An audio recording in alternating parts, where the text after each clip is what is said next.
Bien. Donc, bienvenue à tous. On est ravis de vous accueillir ici pour ce webinaire sur les opportunités et les défis du secteur de l'eau et de l'énergie au Maroc. Alors, ce webinaire fait partie de notre projet IWEN. Avant de démarrer, je vais juste vous donner les trois petits tips and tricks pour le webinaire. Donc, si vous voulez bien écrire votre nom et le nom de votre organisation dans la petite case Zoom afin qu'on puisse bien identifier qui est présent pour l'ensemble des spectateurs. Si vous avez des questions, vous pouvez utiliser l'icône Q&A, hein, donc pour les questions-réponses, qui est peut-être Q&R, enfin Q&R chez vous. Ensuite, il y a le petit chat pour la discussion, si vous avez des problèmes techniques. Donc les questions-réponses, c'est pour les questions que vous voulez poser aux orateurs ou enfin, aux panélistes, alors que le chat, c'est pour les questions techniques. Pour votre information, ce webinaire est enregistré et alors tout le webinaire se passe en français, mais il y a une traduction simultanée qui est faite par une traductrice. Donc, merci Cathy de traduire en anglais. Alors, si vous préférez écouter le webinaire en anglais, vous devez changer le channel dans l'icône interprétation. So for the ones who do not speak French and do not understand French and want to listen to the webinar in English, please choose this icon interpretation and choose your channel on English. Pour ceux qui préfèrent écouter en français, mettez le channel sur français. N'utilisez pas la version originale parce que vous risquez d'être un peu avec plusieurs sons en même temps dans vos oreilles. Donc, plutôt prendre français si vous préférez l'écouter en français and choose for English si vous préférez écouter en anglais. Donc, l'agenda sera le suivant. On va vous présenter rapidement le Network IWEN comme il est aujourd'hui. Et ensuite, on passera la parole à différents panélistes qui vont vous parler d'une part du pays, donc du Maroc. On présentera donc les personnes de la CFCIM et de la WEX pour vous présenter le pays. Ensuite, on passera aux défis et opportunités dans le secteur de l'eau, puis aux défis et opportunités dans le secteur de l'énergie. Et on vous dira, pour terminer, quelques mots sur notre mission au Maroc qui sera organisée d'ici la fin de l'année. Alors, les quelques mots sur le projet IWEN. Donc, c'est un projet financé par l'Union européenne qui dure 2 ans et demi, qui a démarré en septembre 2021, qui dure jusqu'au mois de mars 2024. Donc, IWEN, c'est l'acronyme de Africa Europe Water and Energy Network. L'objectif est de monter donc un réseau d'entreprises et d'acteurs du secteur de l'eau et de l'énergie en Afrique et en Europe. Alors, ce projet est porté par 4 clusters européens que vous voyez ici en dessous, donc qui font partie des organisateurs de ce webinaire. Et l'objectif est de travailler avec 3 pays cibles pour démarrer, qui sont le Maroc, la Tunisie et le Sénégal. Voilà. Les objectifs du projet sont de créer ces partenariats sur le long terme entre des acteurs européens et africains, donc de créer ce grand réseau. Et pour ce faire, on recrute, on accompagne des PME innovantes en Europe, en Afrique. On voudrait donc favoriser l'internationalisation de ces PME et capitaliser sur une identité commune forte en transition verte. Donc ça, c'est vraiment l'objectif du projet. Les activités donc, sont des échanges entre les PME européennes et les entreprises africaines. Le but, c'est d'établir des partenariats. On organise des activités qui sont en ligne, comme ceci, comme aujourd'hui par exemple, et d'autres qui sont donc en présentiel. Il y a plusieurs missions qui sont prévues, donc 4 qui sont en Afrique, une au Maroc, une en Tunisie, une au Sénégal et une 4e qui est encore à définir. Donc voilà le réseau tel qu'il était au démarrage avant le projet. Donc nous avons déjà en 2021 recruté toute une série de nouveaux membres et le réseau est en train de grandir encore. Donc, n'hésitez surtout pas à nous rejoindre. Pour ce faire, vous pouvez nous contacter, hein, donc les différentes personnes de l'équipe IWEN qui sont présentes ici aujourd'hui et qui vont pouvoir vous aider à rejoindre le réseau. Alors, on va passer à la présentation pays. Pour démarrer, on aura donc Faiza Ashkar de la Chambre française de commerce et d'industrie du Maroc qui va nous présenter l'introduction à l'économie, à la culture et aux pratiques commerciales du pays. Donc, Faiza, je te laisse parler. N'hésite pas à me faire signe ou me dire quand tu veux que je change de slide. Je vais désactiver mon micro pour pas...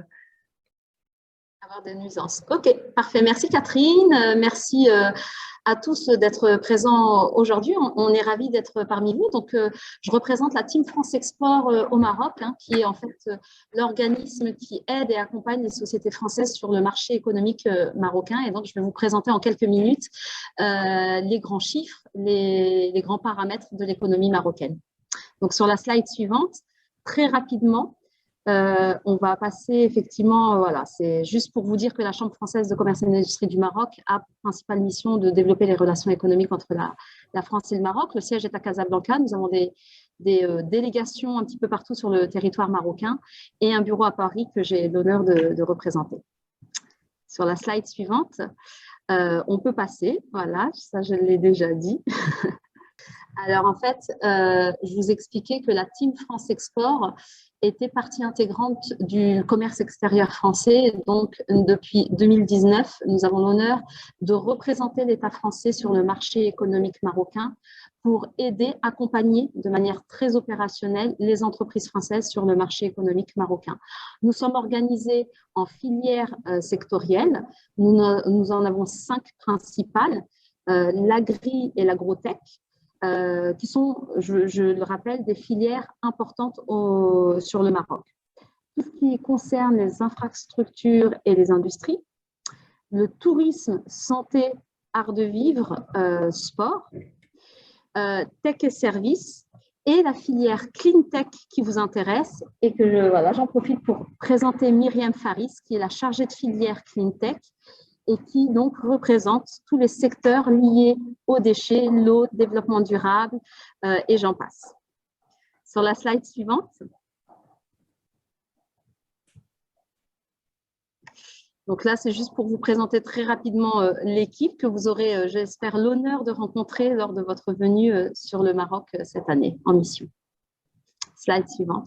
Voilà, donc juste vous réexpliquer quelques chiffres. Hein. Ça a été une année quand même difficile avec cette crise sanitaire, mais nous avons pu accompagner un peu moins de 130 sociétés françaises sur l'économie marocaine, sur le marché marocain, organiser une dizaine de missions collectives qu'on aimerait organiser pour vous cette année avec le projet AEN et de nombreuses études de marché puisque nous pouvons accompagner aussi bien sur de l'amont que l'aval.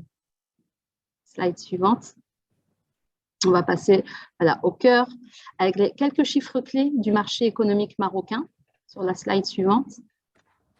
Où là, voilà, vous allez pouvoir voir la position stratégique que nous avons au Maroc. Hein. On est à la pointe sud de l'Europe, pointe nord du continent africain, avec ses connexions très importantes avec l'international. On est face aux Amériques. Nous avons près de 190 connexions avec près de 80 pays. Grâce au port de Tangemet, principalement, qui a été créé il y a quelques années de ça et qui a permis vraiment cette connectivité maritime très importante dans les échanges internationaux. Cette position géographique nous a aussi permis d'être très ouverts économiquement parlant et très libéral dans notre économie, puisque nous avons aussi signé du coup près de 20 accords de libre-échange, dont un avec l'Union européenne qui vous concerne et qui permet cette exonération des droits de douane des produits et services, des produits européens ou des services européens sur le marché marocain. Donc, l'économie marocaine, en quelques chiffres, c'est un pays d'une taille, on va dire, satisfaisante, avec près de 37 millions d'habitants, une population très jeune. Nous avons près de 50% de la population qui a moins de 30 ans, donc un vivier actif très important. Une population aussi assez urbaine, mais pas que. évidemment, nous avons des grands pôles économiques comme Casablanca, hein, qui est le poumon économique du pays. La capitale politique étant Rabat, juste légèrement au nord. Et puis, vous avez Tanger sur la pointe nord et des grands pôles comme Agadir qui commencent à devenir assez importants, ou Marrakech, Fès, Meknès, et puis sur la pointe sud, Dakhla et l'Ayoun.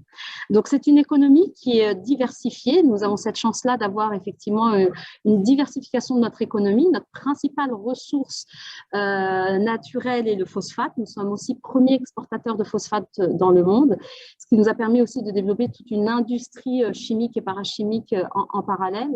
Mais nous n'avons pas d'hydrocarbures, donc ce qui nous a poussé, et vous allez le voir tout à l'heure avec les spécialistes que vous aurez, vers des énergies propres, du développement d'énergies propres et renouvelables. Donc, nous sommes plutôt bien notés au niveau des agences de notation internationales, que ce soit le Moody's ou d'autres, la COFAS et autres. Nous sommes à la date A4, donc ça veut dire qu'en tant qu'entrepreneur étranger, vous aurez cette capacité à être dans un pays où il y a une stabilité politique, une stabilité économique et une stabilité culturelle, hein, puisque nous sommes un vieux pays avec une belle histoire et avec une histoire aussi commune avec l'Union européenne et notamment avec la France.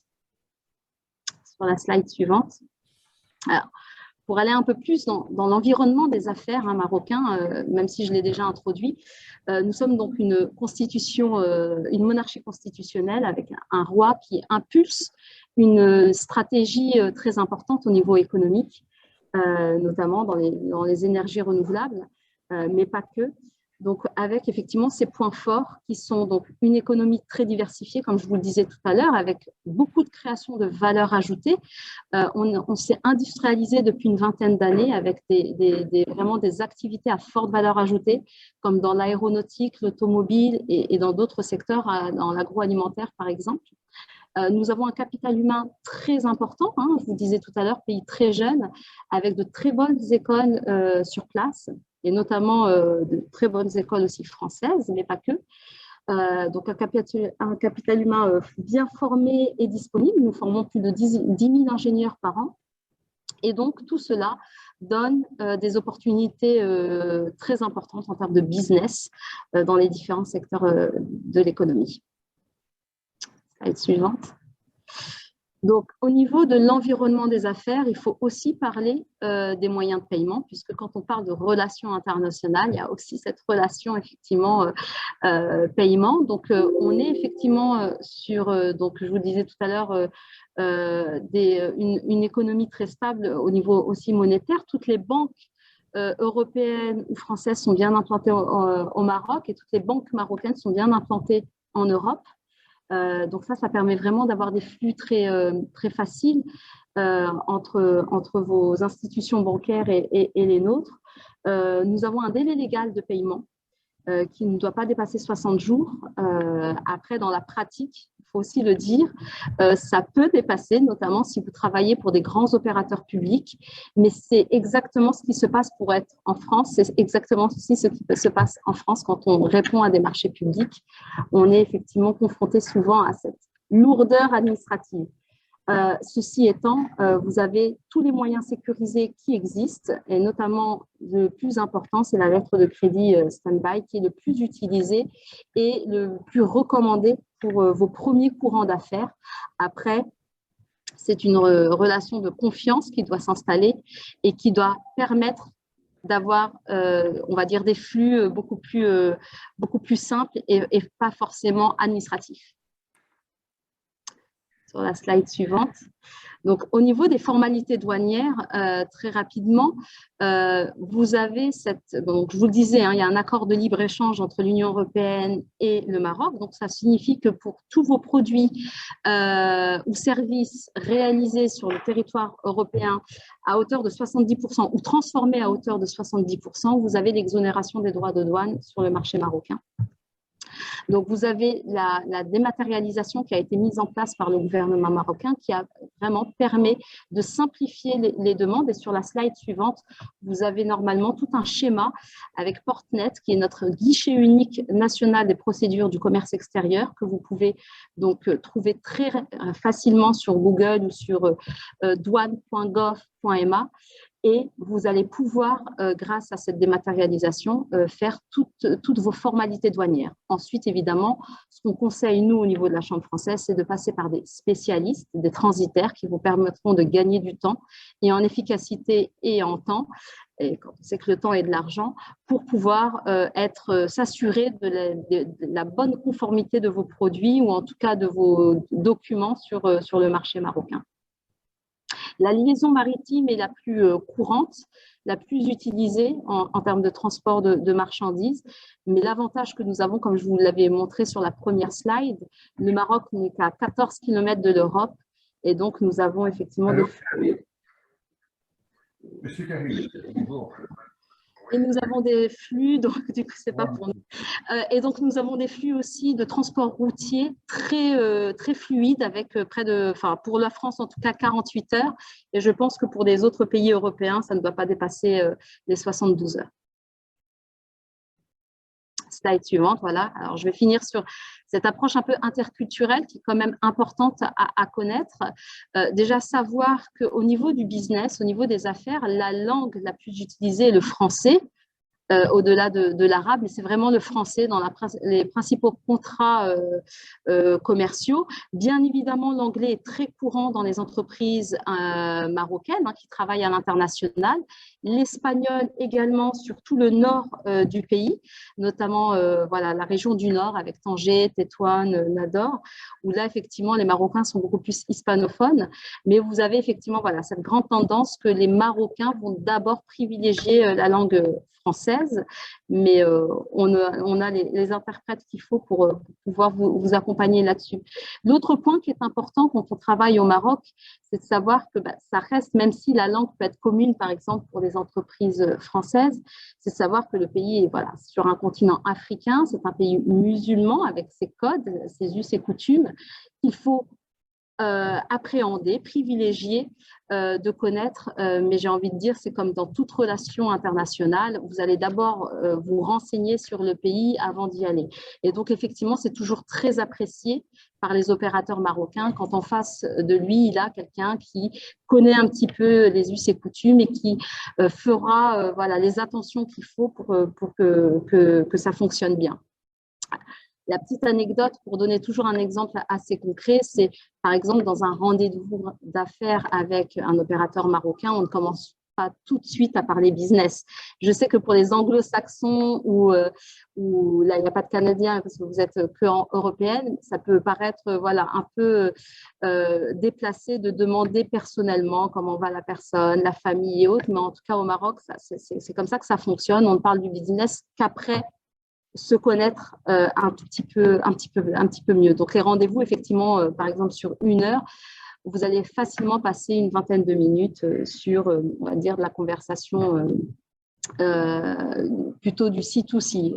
Et ensuite, on va commencer à parler du B2B.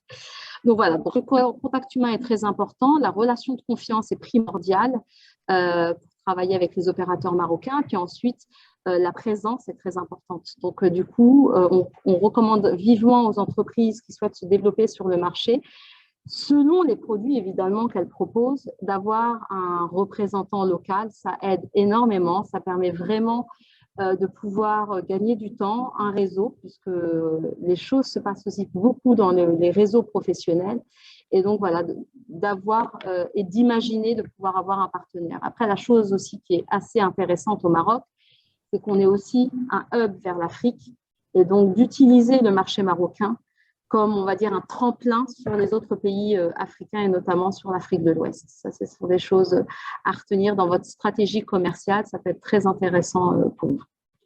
Et je crois que j'en ai fini normalement, je pense. Slide suivante. Voilà, finir avec quelques belles images du Maroc pour vous donner envie de venir. On y mange très bien, c'est pas très loin de l'Europe. Vous avez des connexions aériennes très importantes entre les capitales européennes, toutes les capitales européennes et le Maroc. que ce soit Marrakech, Casablanca ou Rabat. Donc voilà, en moins de 3 heures, 4 heures, vous êtes au Maroc avec des paysages très riches, très diversifiés et complètement dépaysants pour les Européens. Et donc voilà, on sera ravis de vous accueillir, en tout cas au niveau de la Chambre française, et je vous remercie de votre attention. Merci Catherine. Merci beaucoup, Farida, pour ces belles images qui donnent effectivement bien envie de venir chez vous. Takis, alors, floor is yours. Courage, je vais pas trop rapide. Merci. Merci. Catherine, tu vas passer moi. Ouais. Tu passes les slides. Bien sûr. Alors, moi, je ne vais pas suivre tellement les slides. Donc, je me présente, Takis Akayanis. Je suis à l'ambassade de Belgique au Maroc. Je suis président du conseil d'affaires à la CGEM, au patronat marocain également. Et donc, je suis en poste depuis une petite vingtaine d'années, on peut dire ça. Donc, je connais un peu la région. J'ai fait l'Afrique subsaharienne et j'ai été en poste à partir du Maroc jusqu'en Égypte, responsable jusqu'au Caire. Donc, je suis à Abidjan, donc je connais un peu comment ça se passe. Donc, je vais vous parler, moi, aujourd'hui, des relations Union européenne-Maroc et donc l'accord entre le Maroc et l'Europe. Donc, l'accord d'association a commencé en 1996 et entré en vigueur en 2000.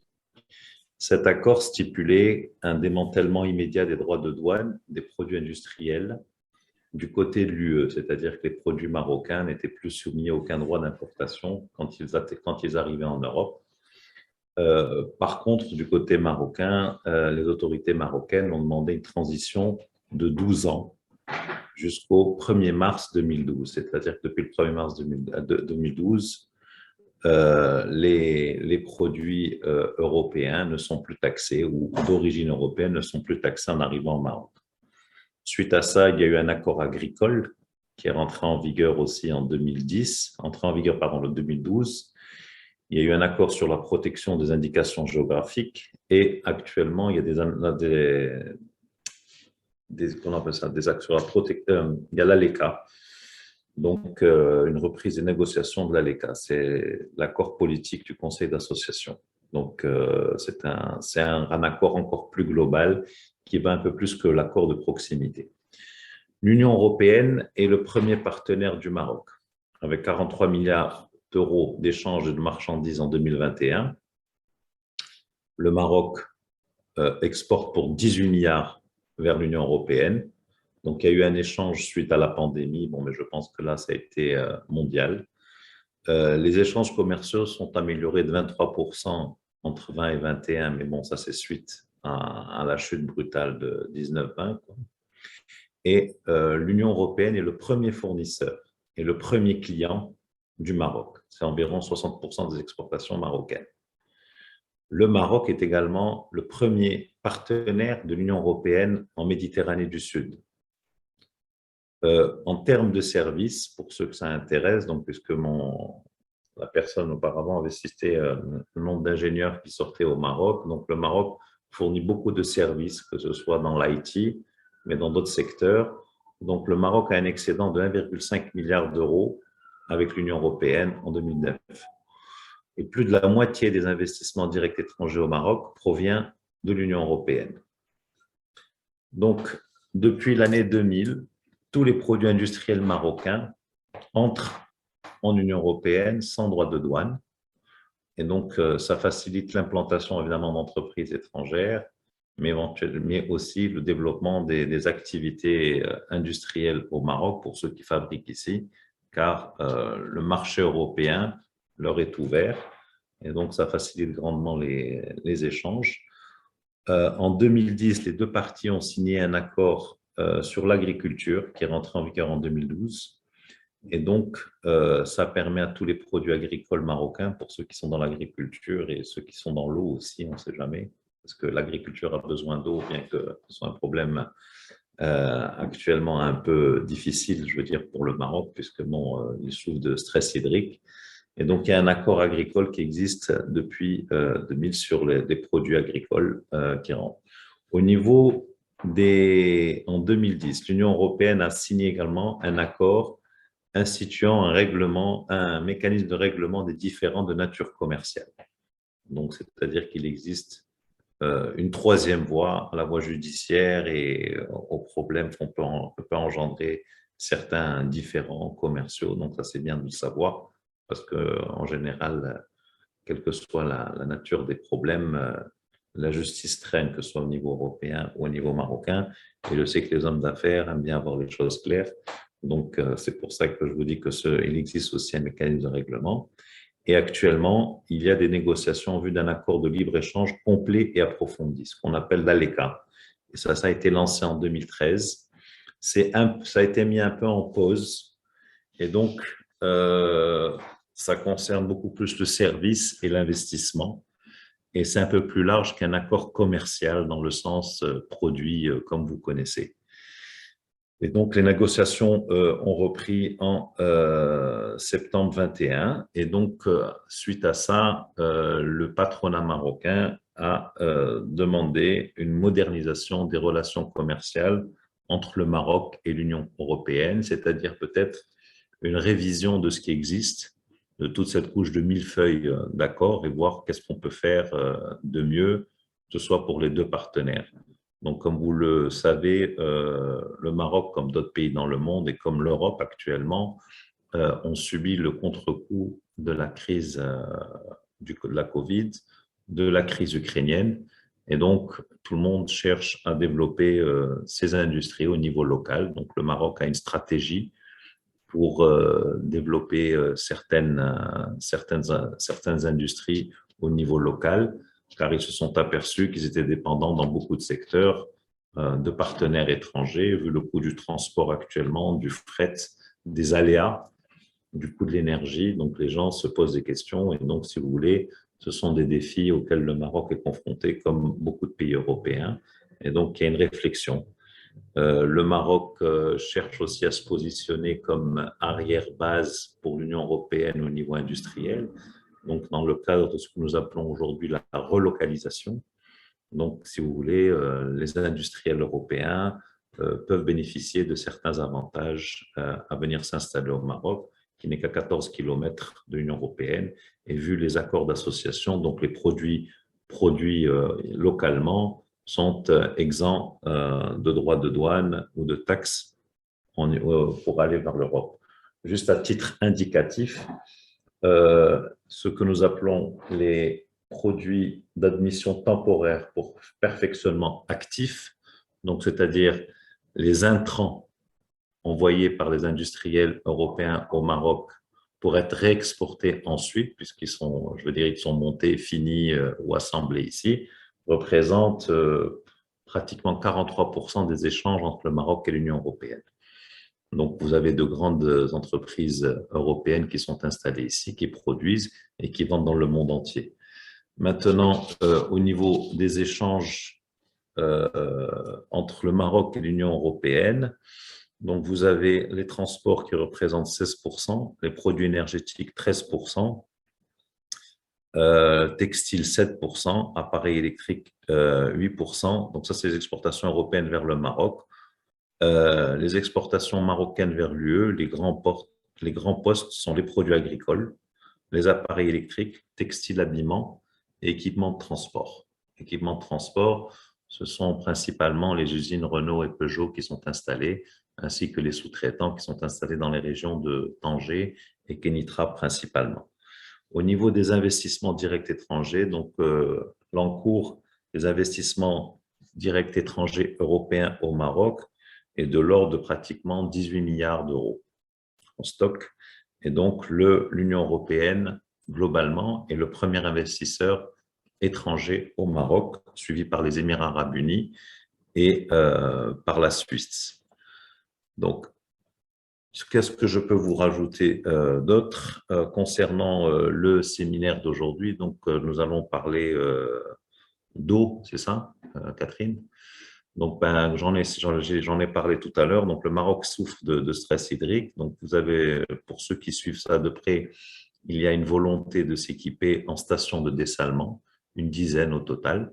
La plus grosse serait située sur Casablanca parce que c'est quand même la mégalopole, comme l'a cité la personne avant moi. Donc, c'est vraiment le poumon économique et c'est là où vous avez quand même, au niveau population, vous avez en Casablanca, Interland, vous avez pratiquement une dizaine de millions d'habitants qui habitent là. Donc, c'est pratiquement un tiers de la population marocaine. Et donc là, il y a de grosses demandes, que ce soit au niveau d'eau potable, de potabilisation, au niveau du réseau, pertes dans le réseau, au niveau, je veux dire, de tout ce qui concerne l'eau au Maroc est un sujet très, très sensible, très suivi par les autorités. Et il y a une forte demande en termes de nouvelles technologies, en termes d'investissement. Le Maroc s'est ouvert au partenariat public-privé. Donc, pour ceux qui le savent, les grosses villes sont régies par des régies, ce que nous appelons des régies. Donc, vous avez les petites villes, certaines sont encore par des régies qu'on appelle les régies autonomes, sont régies par des entreprises publiques. Et les grosses villes sont en général octroyées au niveau de la distribution d'eau et d'électricité à des entreprises privées comme Veolia, Aguas de Barcelona, des entreprises locales comme Nareva. Et donc, ce sont des entreprises qui gèrent les villes comme Tanger, Casa, Rabat. Et donc là, vous avez affaire à des acteurs privés dans ce secteur-là pour la distribution de l'eau. Vous avez, d'autres personnes vont en parler, vous avez l'ONE qui est l'acteur principal au Maroc au niveau de la production d'eau. Et donc, c'est en général à l'ONE que revient la gestion, je veux dire, des bassins hydriques au Maroc, ainsi que la potabilisation et le traitement des eaux. Et aussi l'ONE qui gère un peu la politique au niveau de l'eau, au niveau du Maroc. Maintenant, actuellement, ils sont très ouverts au PPP. Nous avons pour la partenariat public-privé. Et donc, cette nouvelle initiative fait qu'il y a des opportunités qui sont créées dans ce domaine-là. Voilà, si vous avez des questions, je suis à votre disposition. J'espère qu'avoir parlé lentement pour la traductrice. Merci Takis, c'est moi qui vais prendre la partie questions-réponses. L'occasion de préciser donc aux personnes qui peuvent utiliser donc la partie Q&R. Vous avez été très clairs, hein, les deux, sur la présentation du Maroc. Moi, j'ai quand même une question peut-être qui intéressera les personnes présentes, puisque on a notamment des gens qui sont sur du matériel pompage, du matériel solaire notamment. Est-ce qu'il y a des mesures, notamment fiscales, donc on a parlé de TVA, sur ces produits-là spécifiques? Parce qu'il y a pas mal de pays qui, du coup, ont des législations spécifiques pour les produits renouvelables ou stratégiques. Est-ce qu'il y aurait quelque chose lié au Maroc par rapport à ça ou pas?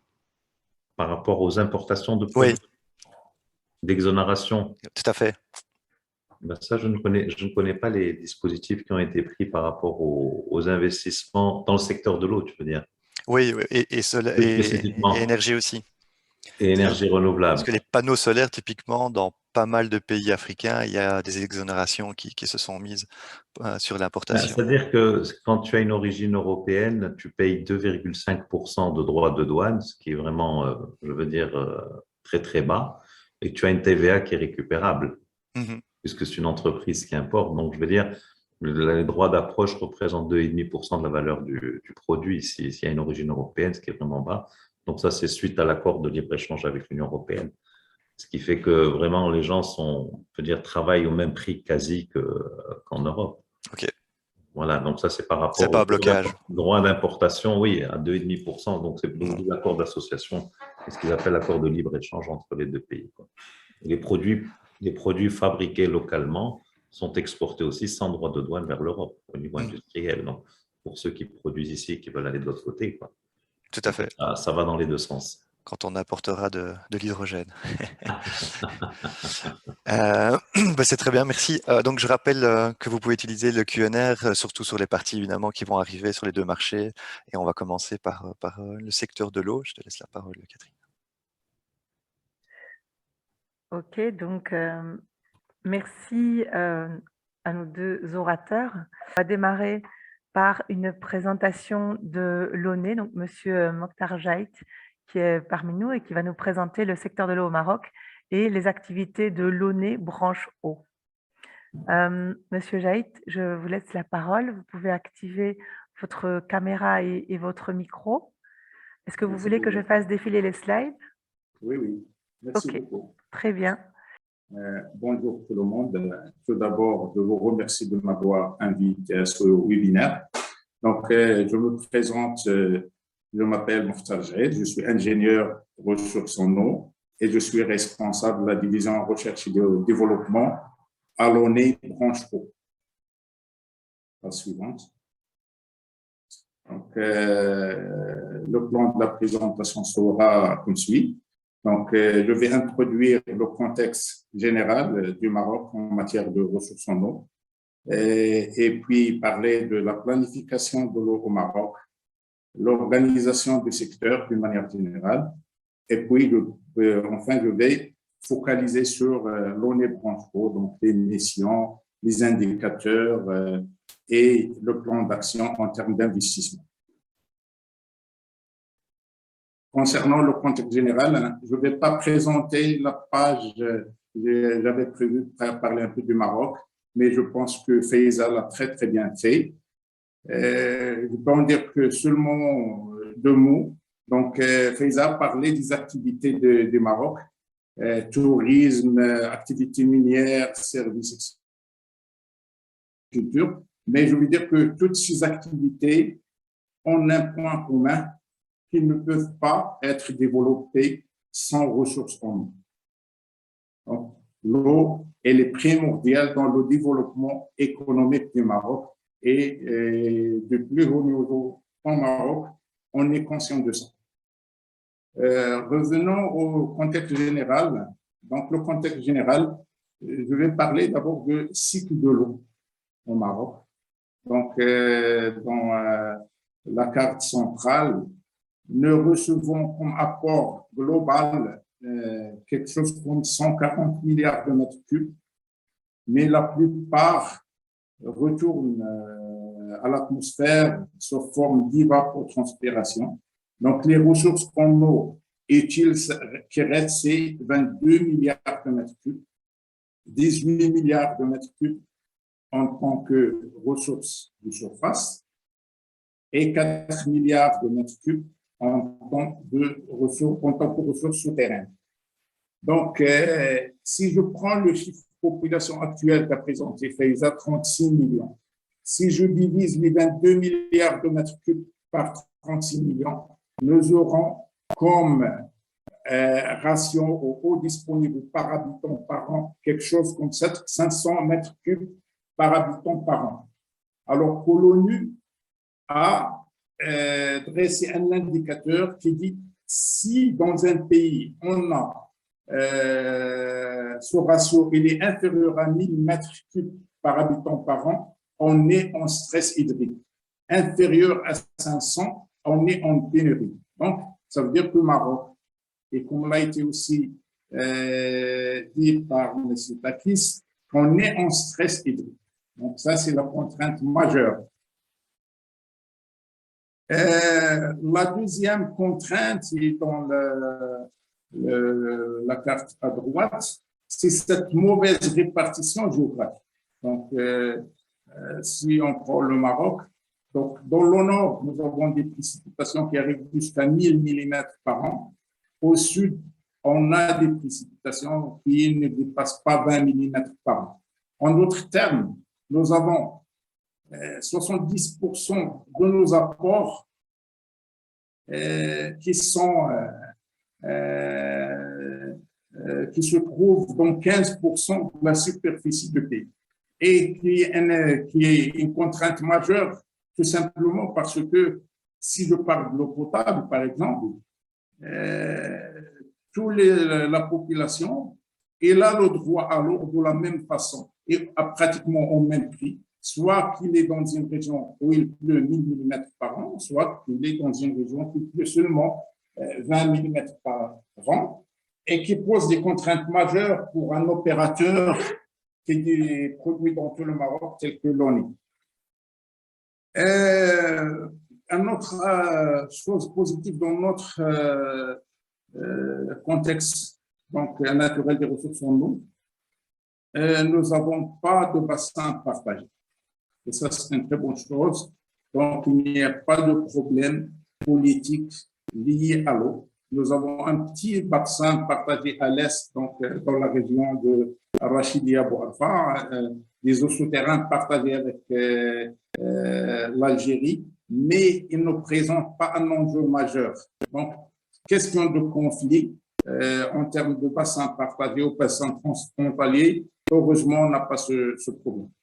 Donc, si je peux résumer donc, ce slide, les ressources en eau au Maroc sont caractérisées par la rareté, d'abord, et la mauvaise répartition dans l'espace, mais on va voir dans le slide suivant, aussi dans l'eau. Donc, les ressources en eau sont rares, mal réparties dans le temps et dans l'espace. Donc, le slide suivant, s'il vous plaît. Donc, voilà. Ce slide, on a parlé d'une moyenne, parce que lorsqu'on parle de 22 milliards comme apport annuel, c'est une moyenne. Et malheureusement, en statistique, les moyens cachent beaucoup de choses. Donc, si 22, il y a des années qui ne dépassent pas 3 milliards. Il y a des années qui vont jusqu'à 50 milliards. Donc, ça, c'est la répartition temporelle. Donc, nous avons ce problème-là et on va voir comment on a réussi à atténuer cette contrainte-là. Slide suivant, s'il vous plaît. Donc, effectivement, partant de ces contraintes-là qu'on connaissait, le Maroc, dès les années 40, 50, a été conscient de ce problème et il a initié la politique des barrages. C'est surtout pour réguler ces variations annuelles. Et actuellement, on se trouve avec un patrimoine de quelque chose comme 150 grands barrages, avec une réserve totale de 19 milliards de mètres cubes. Avec 16 barrages, un grand barrage en cours de construction, quelque chose comme 136 petits barrages pour la promotion sociale et le développement local. Aussi, la variation spatiale nous impose des ouvrages de transfert de bassin à bassin, bassin accidentel vers bassin. Donc, nous avons quelque chose comme 16 bassins d'interconnexion. Et nous avons des centaines de puits et forages pour exploiter les eaux souterraines. En termes de lutte contre la pollution, donc nous avons quelque chose comme 160 stations d'épuration permettant de traiter 56% des eaux usées urbaines. La rareté aussi nous impose de recourir à des eaux non conventionnelles, donc via le dessalement de mer ou la déminéralisation. Et nous avons actuellement une capacité pratiquement de 45 mètres cubes, 45 000 mètres cubes jour. Donc, ces réalisations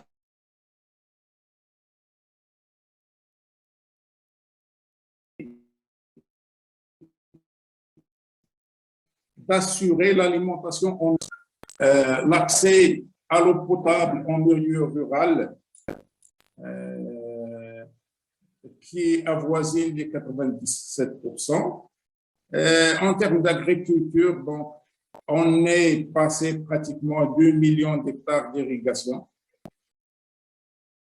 Ces ressources et ces barrages aussi ont contribué à la production d'énergie hydroélectrique. Et nous avons aussi, parce qu'il y a la menace parce que lorsqu'on parle de sécheresse, il y a aussi ce qu'on appelle des phénomènes extrêmes. Donc, il y a soit des sécheresses, et lorsqu'il y a pluie, c'est des pluies torrentielles, donc il y a beaucoup d'inondations. Et on a un plan de lutte contre l'inondation. Et tout ça, ça est cadré par un cadre juridique, donc, qui était la loi 1095, c'est la première loi, maintenant qui a été amendée pour devenir la loi 3615. Slide suivant, s'il vous plaît. Donc, partons de ces contraintes, donc la rareté et la variabilité dans le temps et l'espace, le Maroc a développé une planification et je veux parler de deux types de planification. Donc, une planification moyen terme, une planification long terme. Je vais commencer par le moyen terme parce que c'est ça qui va intéresser les entreprises parce qu'elle a été traduite en programme d'investissement et c'est le programme national pour l'approvisionnement en eau potable et irrigation 2020-2027 avec une enveloppe de 515 milliards de dirhams, quelque chose comme 11 milliards d'euros. Il est axé sur quoi ce programme ou ce plan au moyen terme? Donc, il découle aussi de ces contraintes. Donc, on a des activités. Donc, le Maroc, comme a dit Faiza, se développe. Donc, on a besoin de l'eau. Donc, il y a un axe qui est développement de l'offre en eau. Donc, la poursuite de construction de barrages, construction de petits barrages, prospection des eaux souterraines, développement des zones non conventionnelles, donc Tissalman, Casablanca, dans le futur, Dakhla, Safi, etc. La deuxième, puisqu'on a la rareté, c'est normal qu'on doit faire la gestion de la demande. Donc, la gestion de la demande, c'est l'économie de l'eau dans tous les secteurs. Donc, à travers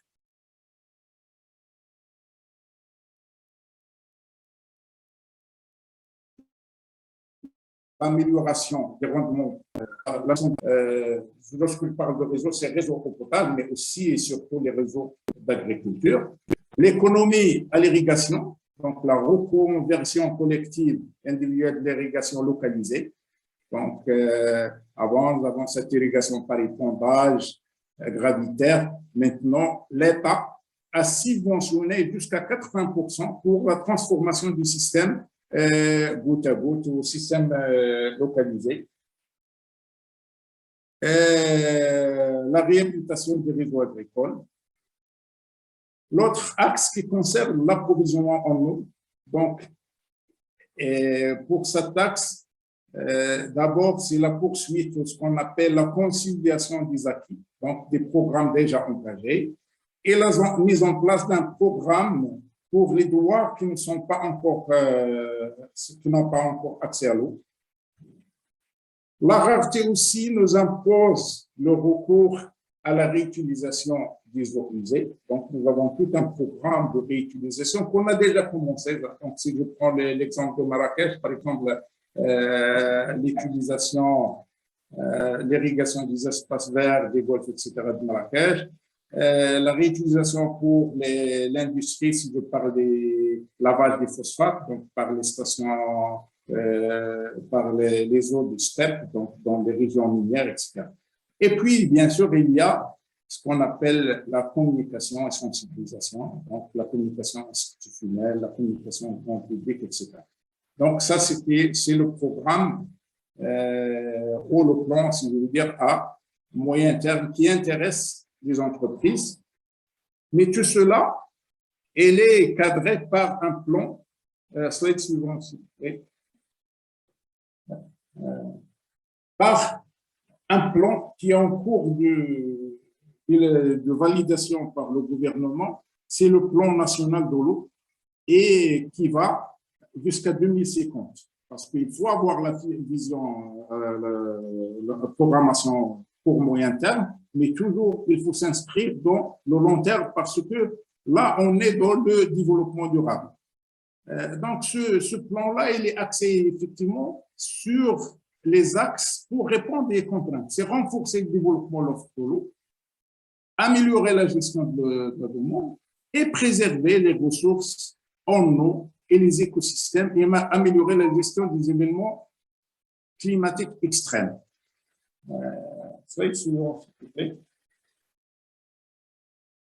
Concernant l'aspect organisation du secteur de l'eau, donc, si on peut dire, ce secteur, il y a 3 couches, ou 3 niveaux d'organisation. D'abord, on a une instance consultative qui est le Conseil supérieur de l'eau et du climat et qui est présidé par Sa Majesté le Roi pour lui donner de l'importance. Et le rôle de ce conseil, c'est donner les grandes orientations politiques en la matière. Par exemple, l'utilisation des eaux non conventionnelles, la réutilisation des eaux usées, le programme national d'assainissement, etc., etc. C'est des grandes orientations. Puis, on a la deuxième couche, ce qu'on appelle les instances de planification sectorielle. C'est la planification. On passe des orientations de stratégie. Par exemple, le Conseil supérieur du climat, en 2009, il a validé la stratégie nationale de l'eau du Maroc. Et après approbation, lorsqu'on termine le plan national de l'eau, il sera présenté devant ce conseil pour l'approuver. Pour la deuxième couche, c'est les instances de planification. Donc, l'élément central, bien sûr, sur le plan institutionnel, c'est le ministère de l'eau, de l'équipement et de l'eau, qui est central, mais qui est représenté aussi au niveau régional, j'ai oublié de le mentionner, par les ABH, les agences de bassin hydraulique. Les grands bassins, nous avons 9 agences de bassin hydraulique. Il y a le ministère de l'Agriculture et de Pêche maritime, d'abord parce qu'il est grand utilisateur. Il utilise quelque chose comme 90% des ressources en eau au Maroc. Il y a le ministère de la Santé, tout simplement. C'est lui le régulateur en termes de la santé publique, donc la qualité des eaux de boisson. Il y a le ministère de l'Intérieur. Donc, les gens posent qu'est-ce qu'il fait le ministère de l'Intérieur? Tout simplement, il est le tuteur des communes. Et la loi sur les communes, c'est ces communes qui ont le droit de gérer les attributions, revient aux communes de gérer l'eau, l'électricité, l'assainissement, les déchets solides. Et bien sûr, c'est eux, soit qu'ils la délèguent à l'ONE, ce sont des petites communes, ou au privé, ou créer des régies intercommunales. Donc, là, c'est pourquoi. Et il y a l'ONI. L'ONI, il joue sur 2 casquettes. Donc, d'abord, lorsque je dis l'ONI, ici, c'est la branche eau, donc c'est l'exponent. Donc, on est par loi planificateur de l'eau. Ça veut dire que dans notre décret de création, même si on ne distribue pas dans une ville, on est responsable pour essayer de prévoir et de voir avec les distributeurs quels sont les investissements et quels sont les besoins, si nous définissons les besoins dans le futur, afin qu'il n'y aura pas de problème de coupure dans ces centres, soit gérés par l'ONET ou par d'autres, les régies ou les concessionnaires. Et bien sûr, il y a des opérateurs. La dernière approche, c'est l'aspect opérationnel.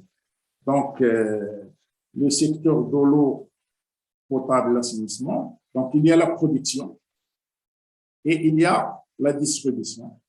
Donc, l'ONI se trouve dans la production. Donc, on va le voir dans le slide après, mais on distribue pratiquement, on produit plus que 85% de l'eau. Mais il y a dans la production, une part minime produite par le privé, donc c'est l'addiction de Casablanca.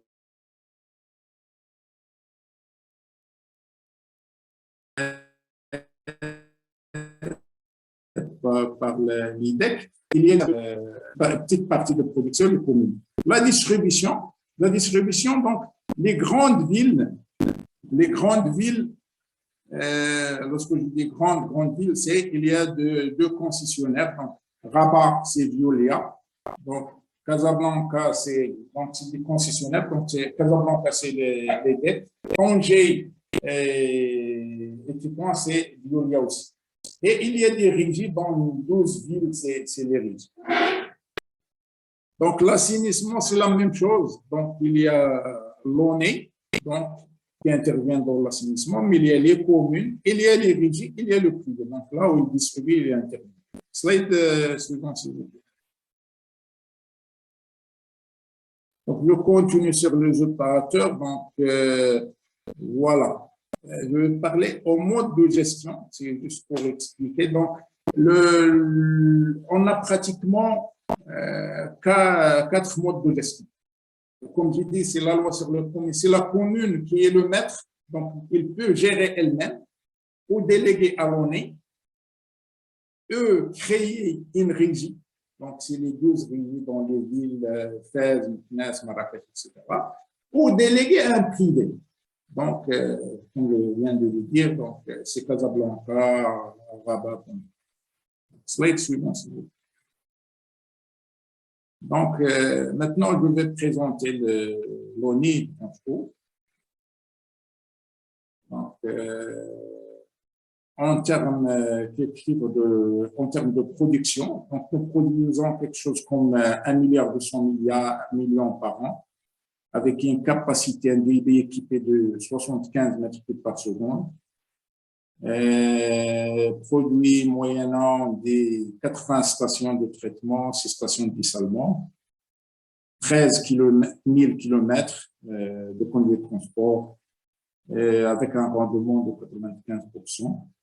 La courbe à droite montre l'évolution de la production de 600 millions en 2001 à 1 200 000. Slide suivant, s'il vous plaît. En termes de distribution, donc, comme je l'ai dit, nous distribuons dans les petites villes, les petites et moyennes villes, donc, soit urbaines ou rurales, donc avec aussi un réseau de distribution de 53 000 km, avec un rendement 75%, et le nombre d'abonnés est 2,3 millions. Donc, je dis 2,3 millions, mais Casablanca, c'est un abonné. Donc là, l'idée que c'est pour ça, pour essayer de faire le lien avec la population, comme 2,5, c'est des abonnés qui qui ont un compteur. Mais parfois, nous avons des régies qui considèrent comme un abonné, donc qui va expliquer que tout le monde a de l'eau au Maroc. Juste une chose, que pour l'ONU, c'est vrai, c'est une entreprise publique, etc. Mais tous ces travaux, tous ces 50 000 km, 15 000, 60, sont réalisés par le privé. Donc, nous réalisons tous nos travaux en termes d'études, en termes de réalisation, sont sous-traités à des entreprises marocaines, européennes et autres. Slide suivant, s'il vous plaît. Donc, milieu rural, donc, nous avons fait de grandes avancées. Donc, dans les années 2000, le taux d'accès ne dépassait pas 40%. Actuellement, on avoisine les 97%. Donc, avec l'alimentation de 13 millions d'habitants. Slide suivant, s'il vous plaît. En matière d'assainissement, donc nous intervenons dans 135 villes et centres. Dans la population qui bénéficie, c'est pratiquement 6 millions d'habitants. Et nous avons quelque chose comme 112 stations d'opération avec un taux d'opération de 80% et un taux de raccordement de 90%. Les graphes montrent l'évolution, l'effort qui a été consenti par l'ONU. Slide suivant, s'il vous plaît. En termes d'investissement, donc,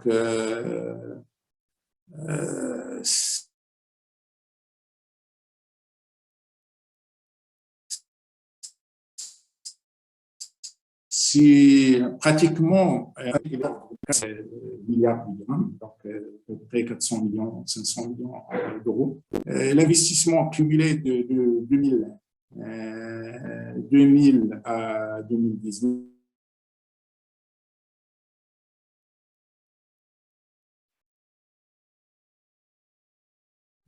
sur les 20 ans de terrain. Slide suivant, s'il vous plaît. Le futur, donc les plans d'action, je vais parler juste les projets en cours.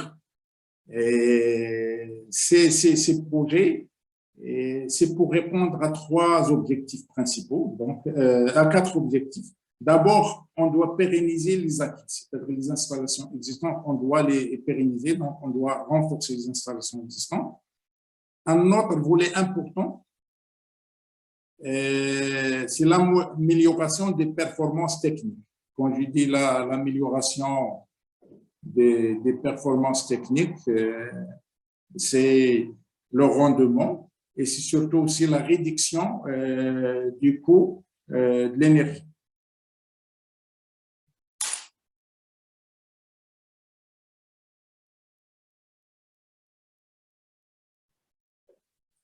En matière d'investissement, donc dans les 3 années, donc on a prévu quelque chose comme 20 milliards de dirhams.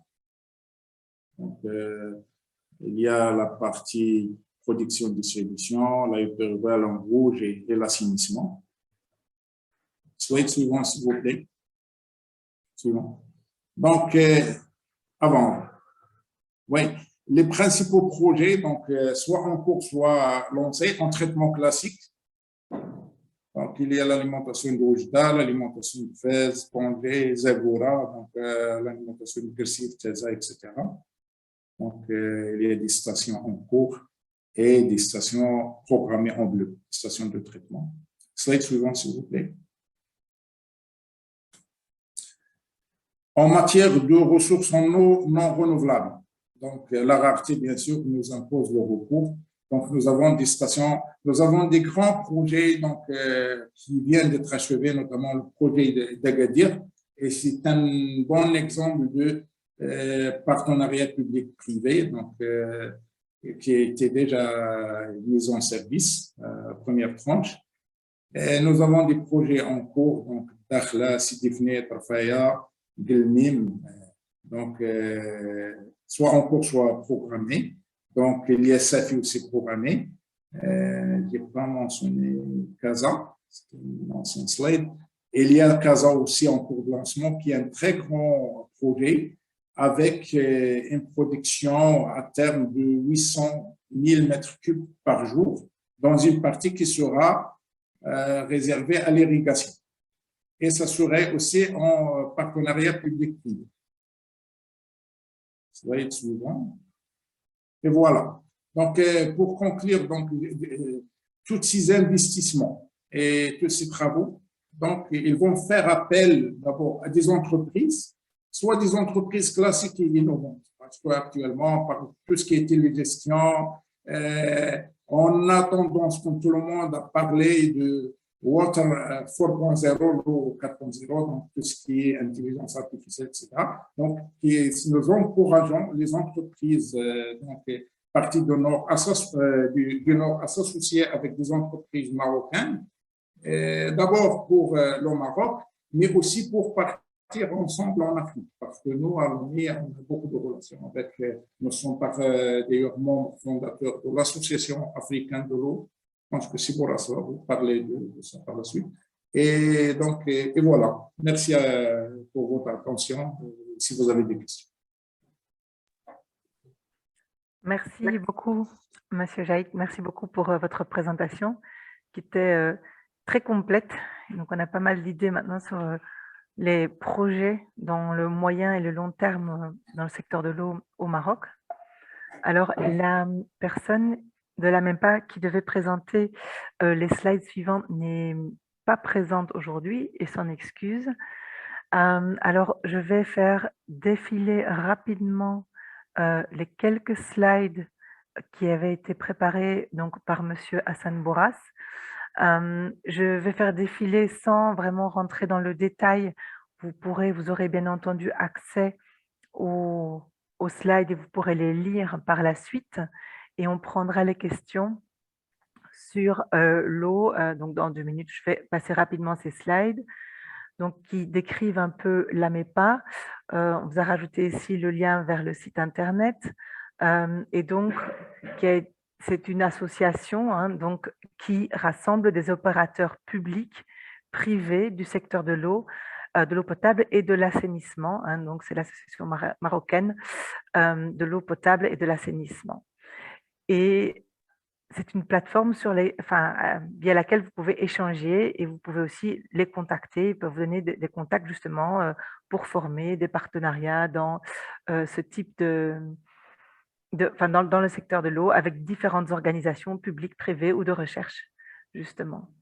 Donc, les axes d'intervention de la MEPA sont de mener des réflexions, d'aussi promouvoir l'information, la recherche et les formations dans le secteur de l'eau.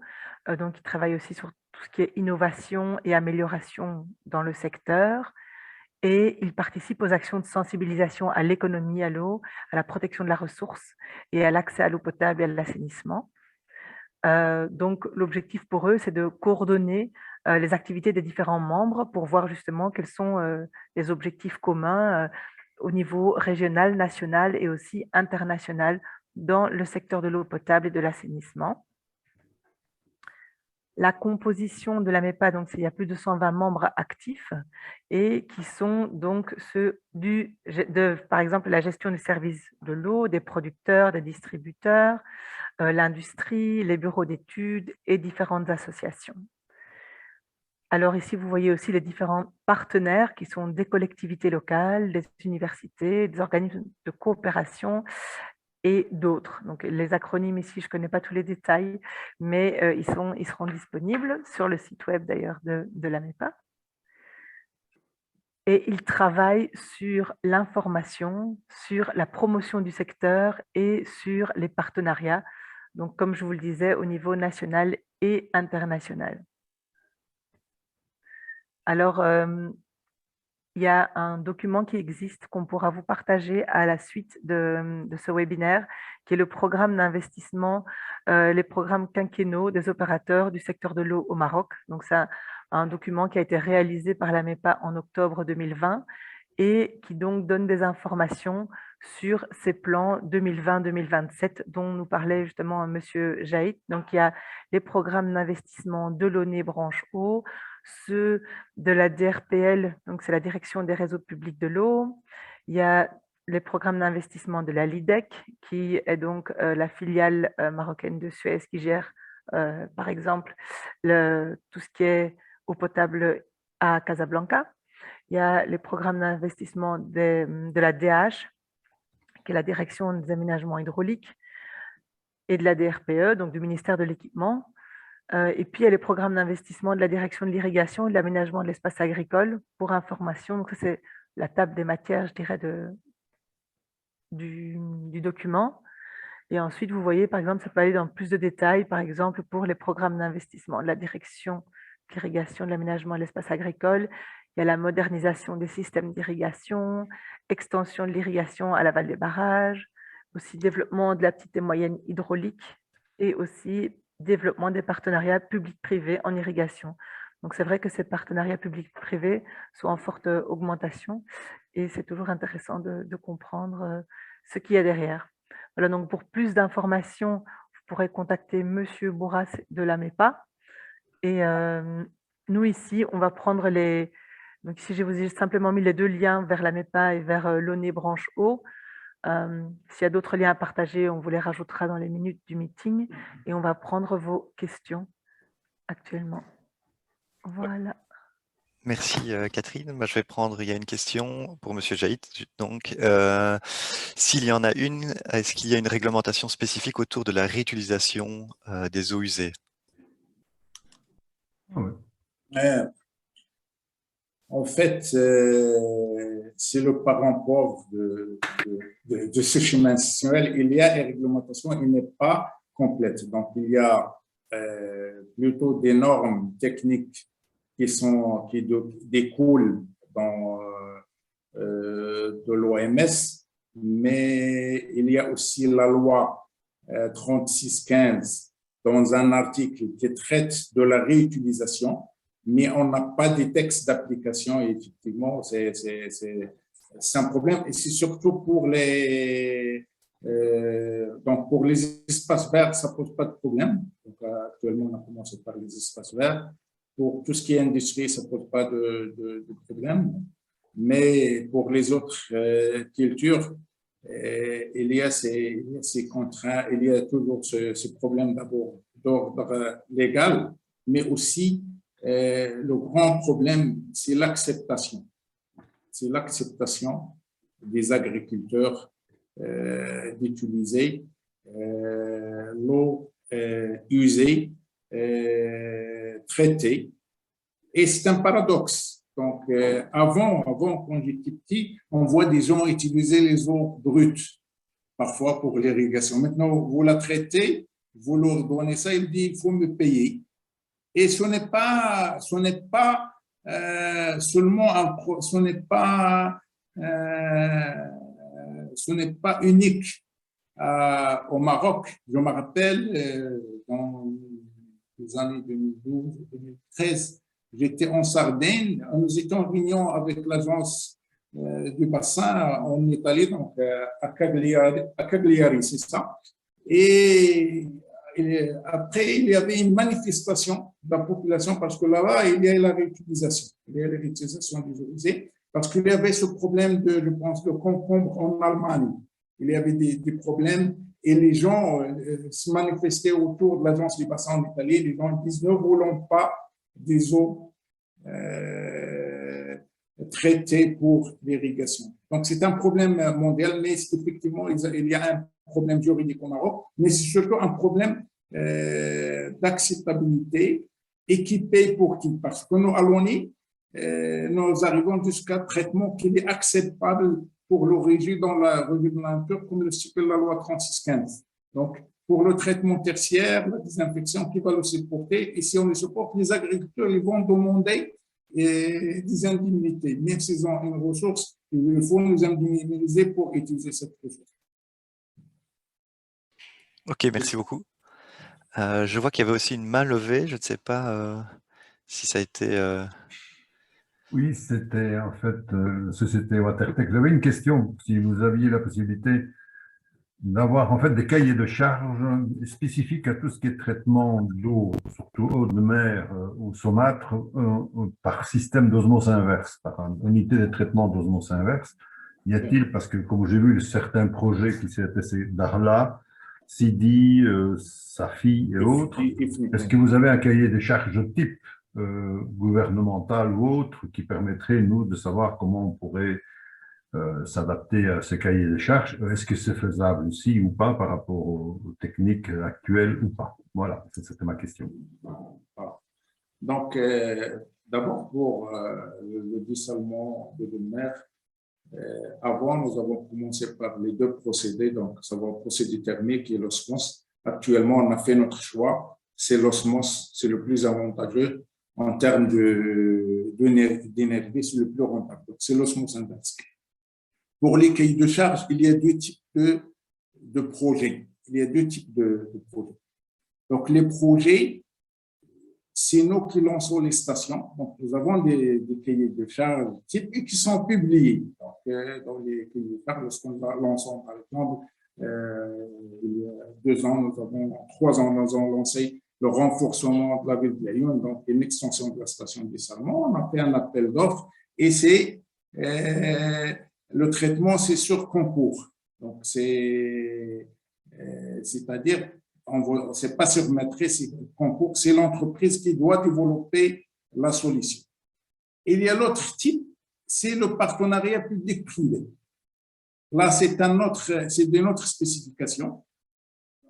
Là, on demande grosso modo, voilà ce qu'on a besoin comme débit, etc., etc.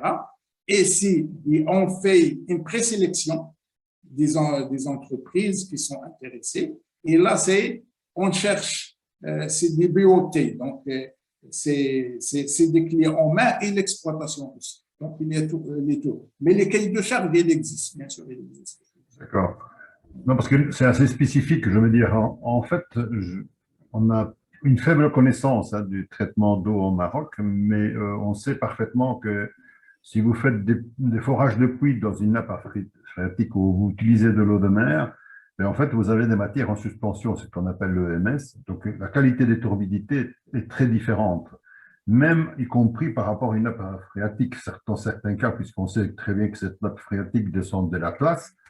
Donc, le nombre de forages qu'il y a aujourd'hui fait que la qualité d'eau, ben, à mon avis, s'épuise tout doucement de la nappe phréatique et ça provoque évidemment d'énormes conséquences par rapport à tout ce qui est traitement par osmose inverse. Qu'est-ce qui coûte énormément dans le système d'osmose inverse? Ben, c'est les membranes, la qualité des membranes. Donc, Non, la question était, est-ce que vous avez une spécificité dans le cahier des charges qui dit, écoutez, voilà, vous devez impérativement passer par telle et telle étape. D'un point de vue technique, comment les projets sont étudiés? C'était par rapport à ces cahiers de charges, moi, que j'avais un intérêt. Oui, précis, quoi. oui, je ne sais pas si vous avez déjà travaillé au Maroc ou au Sénégal. Parce que moi, je dirais que le captage de mer se fait de deux manières. Soit le direct intake, c'est-à-dire on va prendre directement de l'eau de mer, soit moyennant des forages qu'on appelle des forages côtiers. Les forages côtiers, c'est le cas de Lyon. Alors, l'expérience qu'on a, c'est le contraire. C'est les forages côtiers. Avec les forages côtiers, on n'a pas besoin de beaucoup de pré-traitement. Parce que le SDA, il est faible, parce que l'eau, il est filtrée. Bien sûr, il faut bien dimensionner les forages, les cryptines, les gravites, parce que pour qu'il n'y ait pas de venue du sable. On n'a pas les turbidité, c'est surtout parfois des forages qui sont mal dimensionnés, il y a des forages devenus de sable. Mais autrement dit, il y a des zones que c'est capter l'eau de mer par forage, c'est la solution la plus intéressante, pas aussi seulement au Maroc. Si je prends Almeria aussi, c'est la même chose. Oui, tout à fait, d'accord. J'ai visité les forages côtiers d'Almeria, c'est la même chose. Donc moi, j'avais la chance de suivre, de réaliser les forages côtiers pour les Lyon en 1995. Moi, ce que je peux vous transmettre, c'est simplement, voilà, je peux vous laisser une adresse. Par contre, nous, on spécifie la qualité à la sortie. C'est-à-dire dans nos cahiers de charge, soit dans une prise directe ou dans une autre prise. D'ailleurs, c'est la prise directe qui pose beaucoup de problèmes pour les entreprises parce qu'il faut qu'on fait des saisons de suivi avec une bonne bathymétrie, avec tous les vents, est-ce qu'il n'y a pas de pollution, etc. C'est la plaie complexe à cerner par rapport au forage de l'humain. Ok, mais merci. en tout cas, dans notre contrat, on spécifie Moi, je voulais savoir s'il y avait un cahier de charge spécifique. Vous voyez, oui. Un master, comme j'appelle ça. Donc voilà, des bases, quoi. Voilà, mais bon, on ne veut pas rentrer dans le détail technique, mais c'est simplement, voilà, c'était dans ce sens-là que c'est là, on a, éléments, bien sûr, on a la caractérisation. On doit prêter énormément attention. On doit la caractérisation, qui est contractuelle, la caractérisation de l'eau brute. D'accord. Soit qu'elle est prise directe par forage, on est responsable de ça. Et à partir de là, pour l'entreprise, c'est normal. On ne doit pas lui demander des choses, après il va trouver des surprises, mais on est responsable de cette caractérisation. On dit voilà. Merci. Beaucoup, en tout cas. Merci beaucoup. Peut-être de manière. On a été coupé, excusez-moi, Monsieur Jaïd. On a une dernière question, peut-être très rapidement, par rapport à au réseau d'eau. Est-ce que vous avez une stratégie pour améliorer et réduire les pertes et fuites dans les réseaux de distribution de l'eau? Oui, bien sûr. On a une stratégie. On a ce qu'on appelle le PAP, Programme d'amélioration de performance, et qui a insisté des grands investissements. Et le financement a été fait aussi par la KfW. Donc, c'est 1 milliard de dirhams, je pense, 2-3 milliards de dirhams sur plusieurs années, et qui comprend plusieurs choses. Donc, il y a la détection de fuites, mais il n'y a pas seulement ça. Il y a ce qu'on appelle des projets de télégestion. Donc, actuellement, tous nos systèmes d'adducteurs sont équipés de télégestion, avec, bien sûr, lorsque je dis télégestion, avec des interfaces, avec des programmes donc, qui vous renseignent sur la chute de pression, là où intervenir, etc. Bien sûr, il y a tout ce qui est équipement d'équipe d'Hollandie, mais on a aussi, on a commencé à passer ce qu'on appelle des contrats result-based contracts, c'est-à-dire des contrats basés sur les objectifs de réduction de fuite. Donc, on essaye tout. Donc, nous avons des équipes de l'ONU, nous avons de la sous-traitance et nous avons aussi tout ce qui est l'utilisation de la nouvelle technologie. Donc, la production, on l'a faite et on est actuellement sur des projets pilotes à Khmisset, la Khmisset, pour la tester sur la distribution avec des capteurs, etc. Merci beaucoup. Je propose qu'on passe à la suite et à la partie énergie. En tout cas, merci beaucoup, Monsieur Jaïd, pour toutes ces explications. Oui, merci beaucoup pour toutes ces informations. Pour passer à la suite, nous allons avoir deux présentations dans le secteur de l'énergie. Donc, nous allons avoir Monsieur Amin Amaras qui va nous parler des opportunités d'investissement dans le domaine de l'énergie, le contexte et les mécanismes financiers. Et ensuite, pour l'Amisol Fenelec, nous allons voir Monsieur Khalid Semaoui sur l'évolution du secteur des énergies renouvelables au Maroc, l'offre existante et la perspective réglementaire du point de vue des entreprises. Alors, je vais laisser la parole à Amin Amaras Delamé. Monsieur Amaras, vous voulez utiliser votre écran ou vous préférez que je fasse défiler les slides? Je préfère partager mon écran. J'ai fait quelques Alors, modifications. j'arrête mon partage et je vous laisse partager votre écran.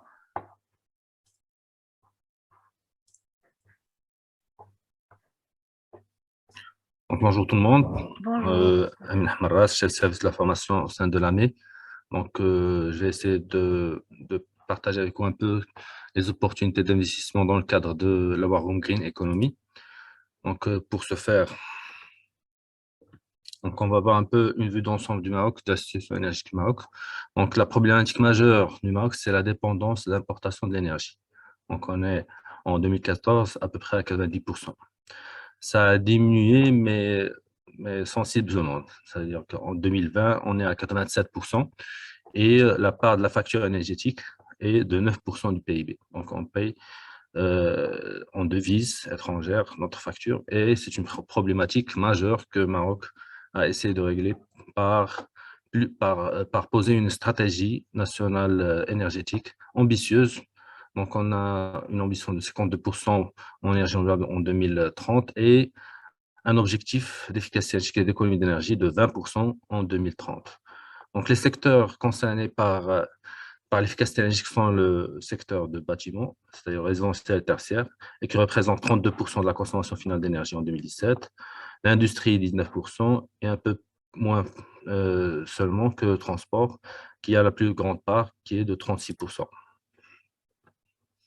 Donc, en 2013, on avait une consommation totale de 14 mégatep et une répartition comme suit, qui n'a pas beaucoup changé en 2007. Donc, on a passé à 16 mégatep et on a toujours le transport à hauteur de 40%, l'agriculture 7%, 32% pour le bâtiment et 20% pour l'agriculture et la pêche, 20% pour l'industrie. Donc, en termes de consommation, ce n'est pas une grande consommation, mais on remarque qu'il y a une évolution de la consommation énergétique, une évolution de l'intensité énergétique qui est de 10%. Donc, il faut accompagner cette évolution de la consommation vers le bon sens, c'est-à-dire en mettant en œuvre des mesures d'efficacité énergétique dans les différents secteurs. Donc, c'est pourquoi le Maroc a créé l'Agence marocaine pour l'efficacité énergétique, sous tutelle du ministère de la Transition énergétique et du Développement durable en 2016, en vertu de la loi 3916, dont la mission consiste à la mise en œuvre des plans d'action de la politique gouvernementale en matière d'efficacité énergétique. Donc, c'est quoi l'AME? L'AME, c'était le CDER, c'est le Centre de développement des énergies renouvelables. Donc, en 1952, il y a eu une création par Dahir. Donc, après, il y a eu une transformation en 2010, lors du lancement de la stratégie énergétique nationale, en agence de développement des énergies renouvelables et d'efficacité énergétique. Et en 2016, le ministère de l'Énergie a décidé de créer deux pôles. Un pôle énergie renouvelable qui est gouverné par Mazen et un pôle efficacité énergétique gouverné par l'AME. Donc, les missions principales de l'agence, c'est de proposer à l'administration des plans sectoriels, des lois, des textes de loi, réaliser des programmes, essayer de voir un peu mobiliser les instruments financiers pour réalisation de ces programmes, coordonner, superviser les actions de développement dans le domaine de l'efficacité énergétique, vulgariser tout ce qui est efficacité énergétique, suivre et coordonner les audits énergétiques et notamment les audits obligatoires. Donc, en travaillant dans les différents secteurs, on a travaillé sur plusieurs thématiques. Dans le bâtiment, on a travaillé sur le diagnostic énergétique dans le domaine public, c'est-à-dire dans le cadre de l'exemplarité de l'État, donc une circulaire qui a été lancée par le chef du gouvernement en février 2019 et qui stipule que l'État doit donner l'exemple, c'est-à-dire que les institutions publiques sont obligées d'avoir au moins 10% des achats verts et d'avoir une politique verte en termes de la consommation énergétique et d'environnement. Donc, on sait aussi la RTCM, c'est le règlement thermique de construction au Maroc. C'est l'équivalent de la RT 2012 ou bien 2015 en France. Donc, c'est une réglementation qui pose un peu les exigences sur les nouvelles constructions à partir de novembre 2015. Donc, c'est une réglementation qui est obligatoire pour toute nouvelle construction.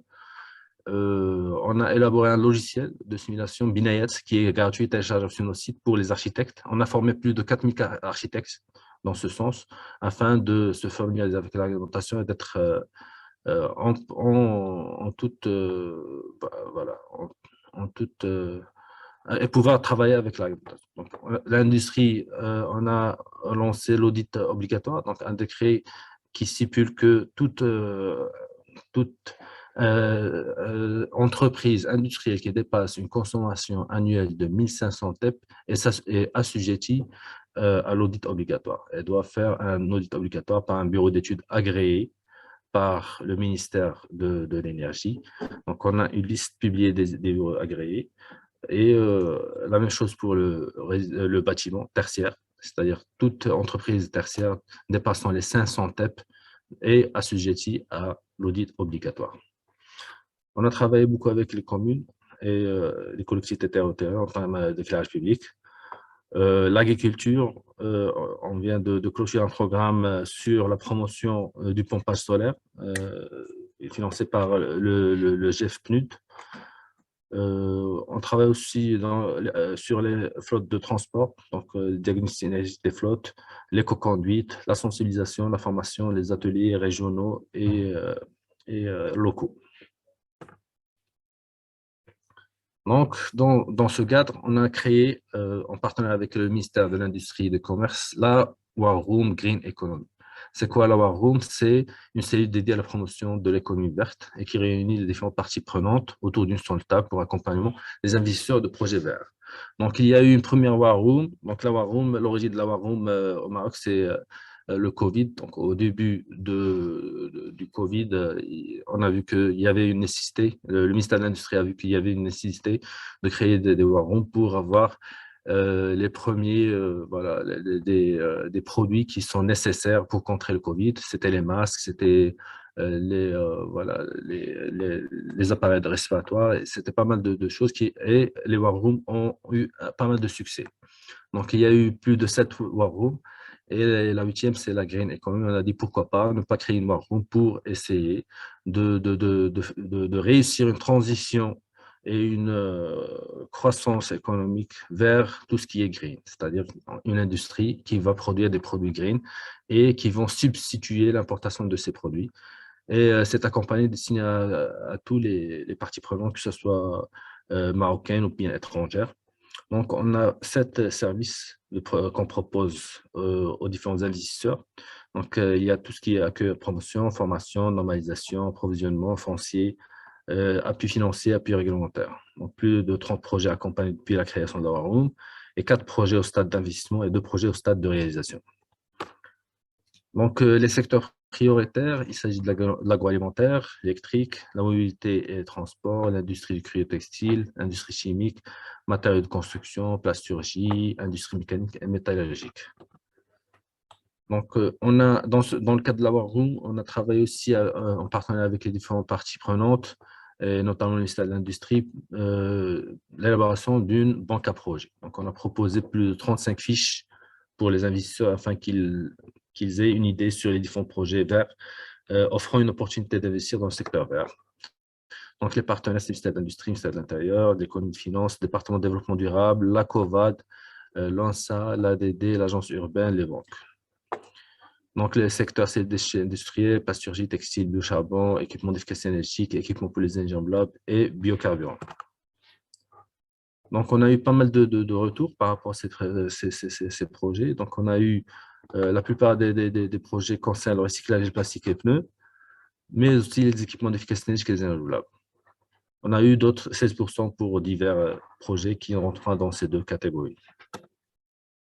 On a travaillé aussi avec le cluster solaire et le ministère de l'Industrie sur un guide des financements verts et qui est téléchargeable sur notre site, donc, et qui concerne les différents programmes que propose le ministère ou bien les différentes institutions telles que Maroc PME ou bien les banques. Donc, chaque banque a un programme bien spécifique pour le financement des projets verts, tels que le Morcef ou bien on l'appelle maintenant le GEF et autres programmes. Donc, la décarbonation, donc, il y a aussi le programme Citoyen Croissance Verte, donc, qui est porté par Maroc PME en partenariat avec l'AME. Donc, on accompagne les PME et les industriels dans leur démarche de développement des produits décarbonés. Donc, on les accompagne. Les projets passent par une filtration, c'est-à-dire une étude des projets, leur pertinence, et on essaie de compléter, d'accompagner ces dossiers et les compléter par rapport aux différentes exigences mises en place par Maroc PME et l'AMI. Donc, il s'agit d'une prime de 30%, un investissement sur les équipements et un accompagnement technique en plus d'une subvention de 90% lorsqu'il s'agit d'une étude ou bien d'une expertise quelconque. Donc, plus de 222 candidatures au programme Citoyen Croissance Verte et dont 144 ont été présélectionnées. Donc, le lancement de la War Room, c'est cette station. On va essayer de voir un peu les stations. Donc, les missions, c'est d'accélérer le processus de prise de décision, définir les priorités, isoler et actionner les quick wins, renforcer la coordination et garantir la levée de barrières auprès des porteurs de projets. Donc, la mission principale de la War Room, c'est d'essayer de débloquer. Lorsqu'il y a un problème, avec une norme, une réglementation, avec une banque, avec une institution publique, on essaie de débloquer, on va un peu plus vite que la normale.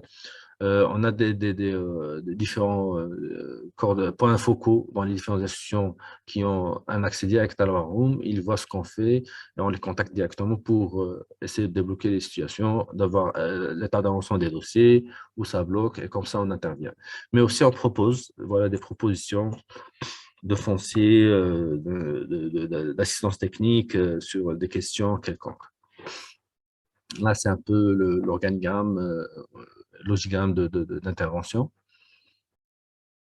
Après, si on a le besoin, on échange, on essaie d'accompagner au maximum, d'orienter, de proposer des plans. Si on n'a pas l'information, on va ailleurs. On essaie de communiquer sur la War Room, tel que ce webinaire. Donc, on essaie de regrouper les institutions, de réaliser des enquêtes, etc.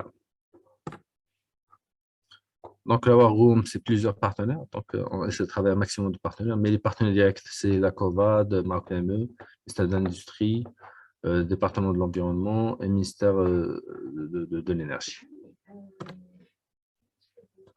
Donc, les projets qu'on a proposés, donc il s'agit de 36 projets verts dans 11 secteurs différents. Donc, on a des projets dans l'agroalimentaire, la chimie, parachimie, le cuir, l'économie circulaire. Des exemples, on avait projet des fiches sur les systèmes d'hydroponie, fabrication de détergents ménagers écologiques, solutions de tannage innovantes, brûleurs et chaudières à vapeur. Donc, tous ces projets, c'est dans le but de la substitution de l'importation de l'étranger. On essaie d'encourager l'industrie locale et c'est des projets verts. Donc, voilà, la fabrication des bus électriques, le textile embourrage des matelas, etc. Donc, tout ce qui est plasturgie, PEP, PVC, unité de recyclage des pneus. Donc, on a eu pas mal de projets sur les pneus. Donc, l'architecture. Donc, lorsqu'on parle d'architecture, il y a voilà, on a des objectifs. La gouvernance, donc là, je suis présent dans la War Room, dans les différents bureaux, les différentes stations, et on organise des réunions, soit à distance, soit en présentiel, selon la situation du Covid, dans cet emplacement. Et on essaie de discuter les projets, l'avancement des projets, et de voir un peu les objectifs et la réorientation des objectifs. Donc, chaque responsable station, il est tenu de présenter des objectifs et des rendus On avait voilà, une actualisation des KPI journaliers. Maintenant, on est passé à une actualisation mensuelle. L'activité est un peu décélérée depuis. Donc, lorsqu'on parle de l'accueil et promotion, c'est surtout communiquer autour de l'économie verte. Donc, on essaie de communiquer, de toucher les porteurs directement, de les accueillir, essayer de voir quels sont les problèmes, promouvoir les projets de la banque à projets élaborés et voir leur intérêt, un peu étudier les besoins. Donc, l'accueil promo, c'est surtout étudier les besoins en termes d'accompagnement technique. Aussi, la réglementation, on essaie de voir avec les différentes parties prenantes sur les différents points tels que voilà, les conditions d'octroi d'autorisation, système de traçabilité sur l'ensemble de la chaîne de la valeur, l'exonération sur les déchets, la transition pour les sites existants. Donc, il y a plusieurs problématiques qui sont posées. On essaie de voir un peu les différentes parties prenantes, quelles sont les propositions qu'on peut proposer et actionner. On travaille surtout avec les zones en termes d'approvisionnement et la COVAD. Donc, en termes de déchets, on essaie de voir quel est le potentiel marocain pour chaque type de déchets et proposer voilà, aux investisseurs l'offre marocaine. Mais aussi, on travaille sur plusieurs systèmes voilà, complémentaires avec l'étranger. Le foncier aussi, on a plusieurs zones franches, donc on essaie de proposer selon la proximité des services. Voilà, on essaie de voir un peu la synergie de l'activité proposée par l'investisseur avec les autres activités de la zone. Donc, on essaie de proposer surtout, si ici c'est destiné à l'export, on essaie de proposer une zone qui est proche des ports ou bien des aéroports.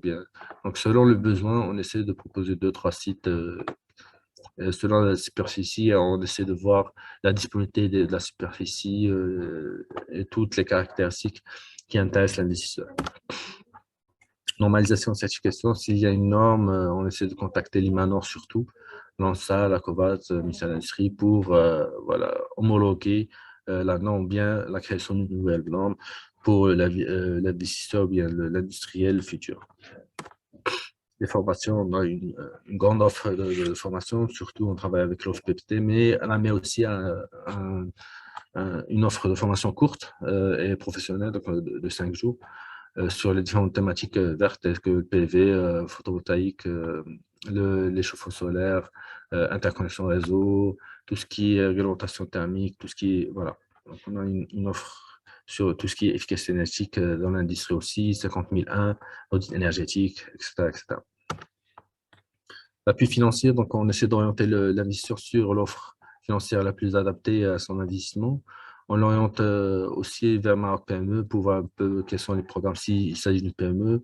S'il s'agit d'une grande entreprise qui dépasse les 200 millions de dirhams annuels de chiffre d'affaires, on l'oriente vers le ministère de l'Industrie. Il y a plusieurs programmes selon les thématiques et selon les secteurs. Donc, exemple, c'est un exemple de fiche qu'on a élaboré dans le cadre de la banque à projet. Donc, on présente à peu près l'investissement potentiel, le chiffre d'affaires potentiel avec les retours sur investissement. Quels sont les faits marquants? Pourquoi on élabore cette fiche? Une description de la fiche. Et voilà, là, c'est un peu des chiffres qu'on a essayé de regrouper sur le modèle du ministère de l'Industrie. La complexité de l'activité, quels sont les principaux intros, qu'est-ce qu'on a besoin comme programme, financement, voilà le marché, voilà, le marché des imports et des exports et le potentiel pour l'investisseur intéressé. Là, c'est une analyse SWOT qu'on avait proposée dans le cadre des pneus usés. Donc, on a 48 000 tonnes par an de potentiel, donc un gisement énorme. 40% est recyclé dans l'informel. Donc, on présente un peu toutes les caractéristiques du marché marocain avec les différents acteurs que l'investisseur doit se mettre en contact, quels sont les enjeux, quels sont les freins de développement qu'il faut faire attention, etc., etc. Donc, je vous remercie pour votre attention. S'il y a des questions, je suis disponible. Merci beaucoup, Monsieur Amras, pour cette présentation. Donc, on va passer à la présentation de l'amizole Fenelec par Monsieur Semaoui. Très bien. Oui, Bonjour, je vais partager mon écran peut-être plus tôt. Ouais.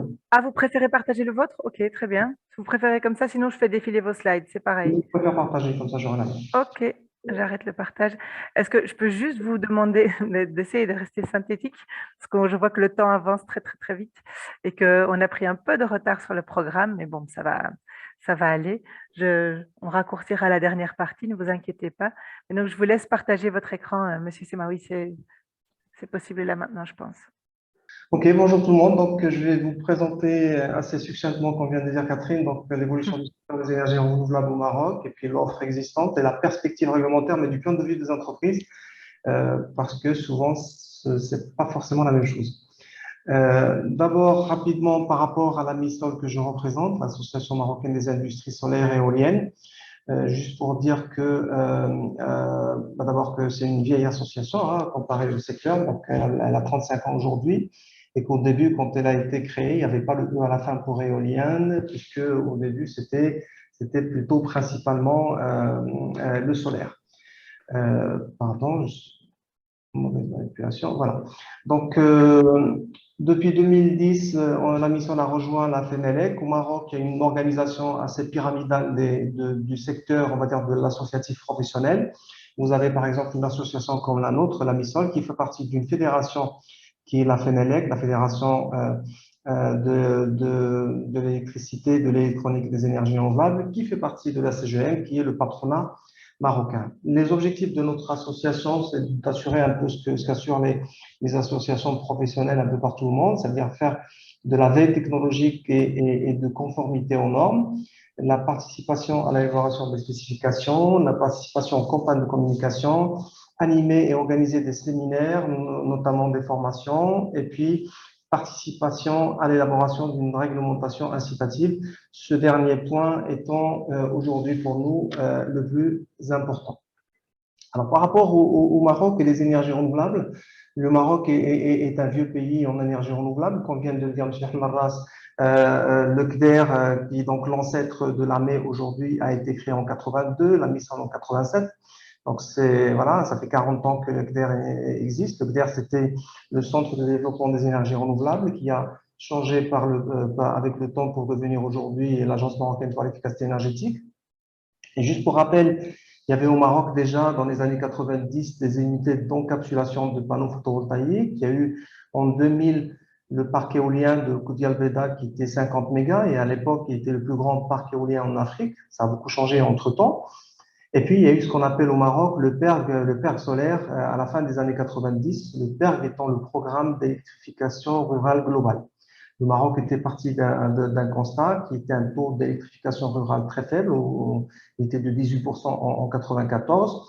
Et donc, le Maroc s'est tracé comme objectif d'atteindre 97% en 2010. Et en fait, on a atteint presque 100% en 2007 grâce à ce programme, et dont une partie était faite en solaire et en grande partie, ce solaire-là était sous forme de kit individuel photovoltaïque pour les habitants les plus éloignés du réseau. Donc voilà, donc pour juste te dire que le Maroc est un vieux pays en énergie renouvelable, en solaire principalement, mais qui c'était à la fin des années 2000, c'était plutôt de l'électrification rurale, du pompage solaire et un peu de télécom. Et puis, il y a eu un tournant en 2009, 2009 étant ce qu'on appelle au Maroc l'année de la transition énergétique nationale. Parfois, vous trouverez ça sous l'acronyme TEN, où il y a eu plusieurs décisions qui ont été prises et annonces et programmes. D'abord, il y a eu l'annonce de l'objectif d'avoir 42% de l'électricité, enfin de la puissance installée en 2020 d'origine renouvelable, avec la décomposition que vous voyez, 14% solaire, 14% éolien et 14% en hydroélectricité. Et puis, avec des mesures concrètes, le plan solaire marocain, le plan intégré de l'énergie éolienne, les objectifs en économie d'énergie, en efficacité énergétique, donc de 12% en 2020 et 15% en 2030. Il y a eu tout un arsenal juridique qui a été mis en place, la loi 1309 sur les énergies renouvelables, la loi 47/09 sur l'efficacité énergétique, il y a eu la création de Mazen, qui est donc l'agence qui devait exécuter le plan solaire marocain. Il y a eu une première transformation du CDER en ADERE qui regroupait les énergies renouvelables et l'efficacité énergétique.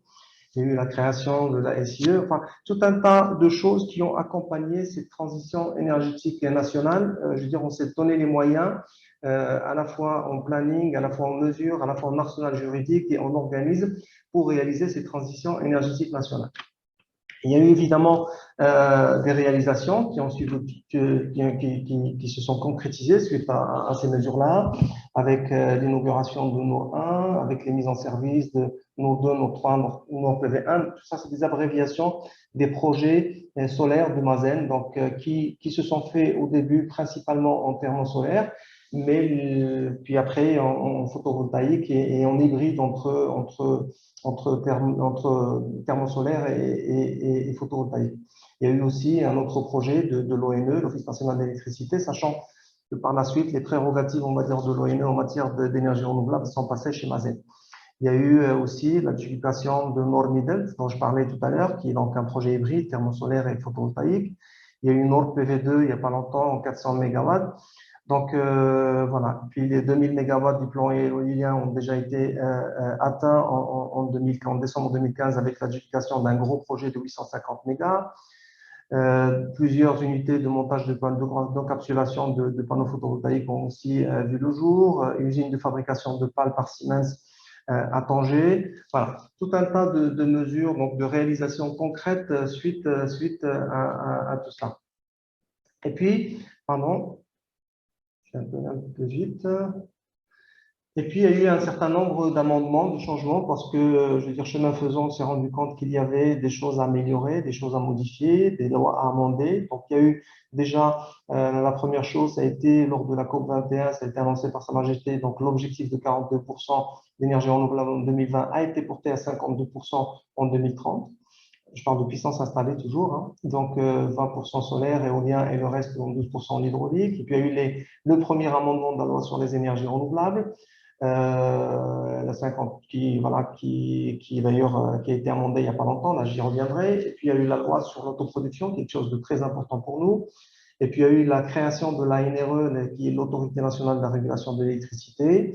Et puis, ce dont j'ai parlé aussi tout à l'heure, qui est l'élargissement du rôle de Mazen au pilotage de l'ensemble des énergies renouvelables au Maroc. Et donc, au départ, le Mazen, c'était Moroccan Agency for Solar Energy, et le solar a été remplacé par Sustainable.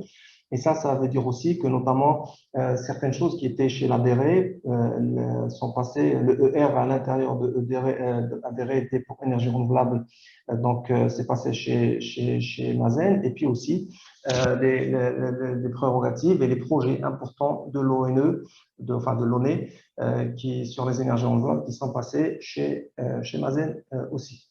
Donc, au niveau du cadre, pour en résumer par rapport au cadre réglementaire, on a la régulation, donc j'en ai parlé, c'est la NRE, qui est appelée à avoir un rôle très important, notamment par rapport à l'application des lois dont on a parlé, dont on parlera.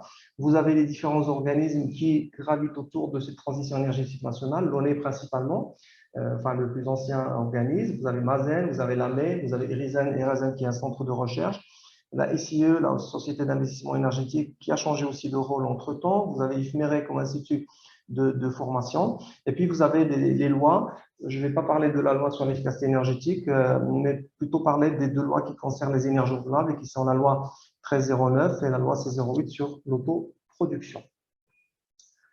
Alors, au niveau des contraintes, notamment par rapport au réglementaire, et c'est pour ça que je parlais du point de vue des entreprises, on avait une loi qui était sur la loi sur les énergies renouvelables, mais qui était exclusivement réservée à la haute tension.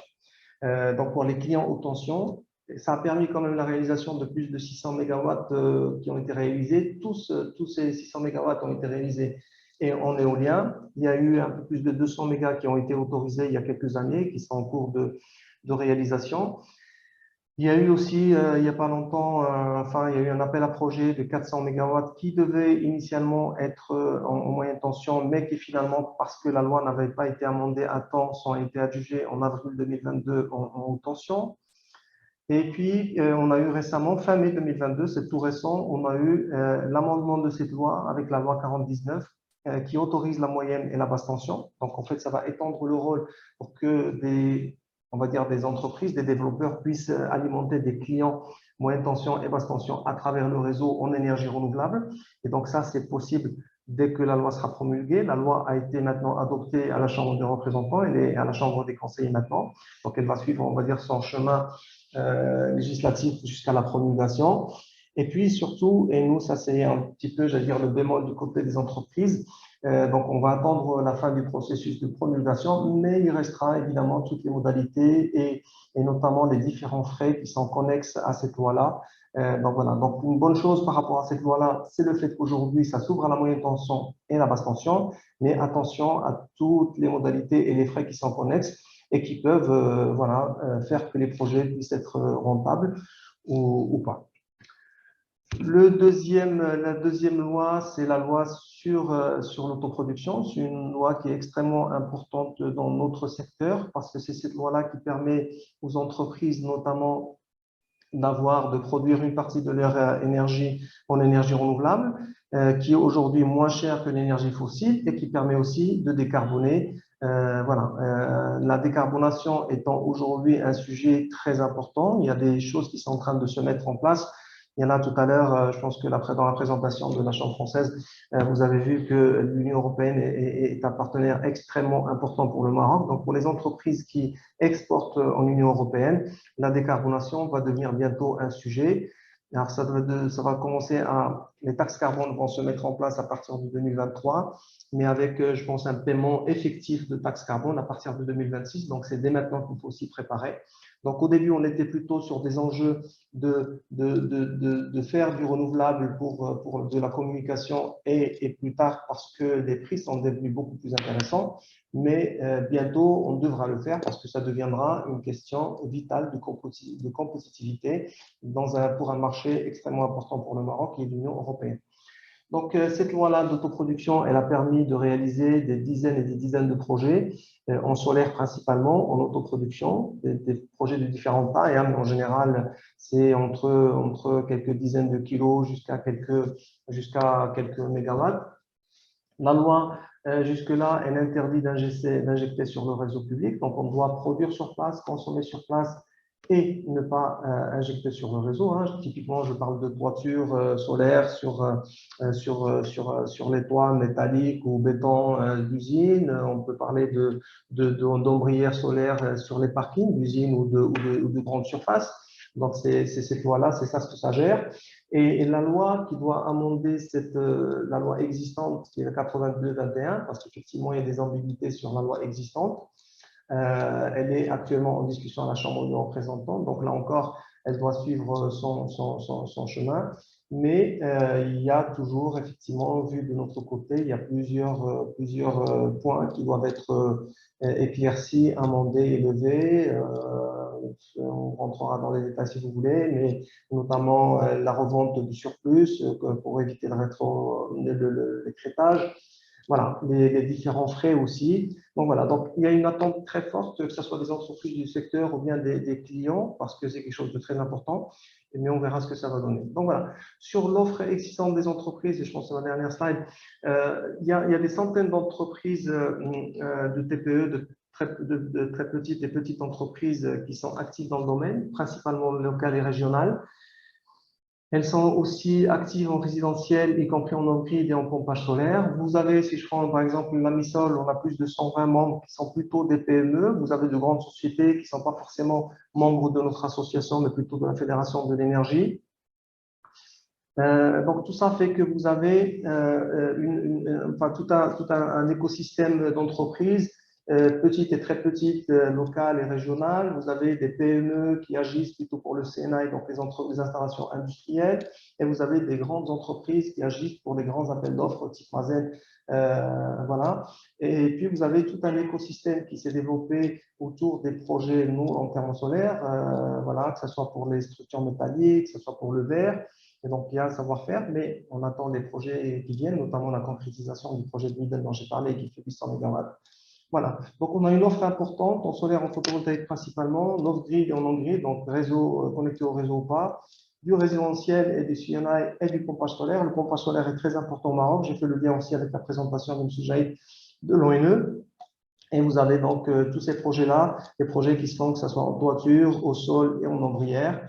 Les projets vont de quelques watts-crête, comme j'ai dit, sur de l'électrification rurale, par exemple, jusqu'à des dizaines de mégawatts, voire des centaines de mégawatts, comme on l'a vu avec les projets de Mazen. Tous ces projets-là, ils se font en EPC, donc clé en main, ou en PPA, ou c'est des développeurs qui vont investir et vendre le kilowattheure. Voilà, j'espère que j'étais assez synthétique. Merci. Merci beaucoup. Je prends la question dans, dans la partie chat.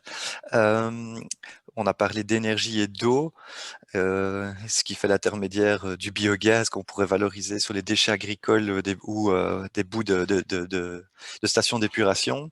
Est-ce qu'il y a ici, soit la MEI, soit la MISEL, soit peut-être même l'ONE, quelqu'un qui peut parler de l'état des lieux de ce sujet-là au Maroc. Donc voilà, je ne sais pas s'il y a quelqu'un qui sait répondre de manière peut-être générale sur cette thématique-là.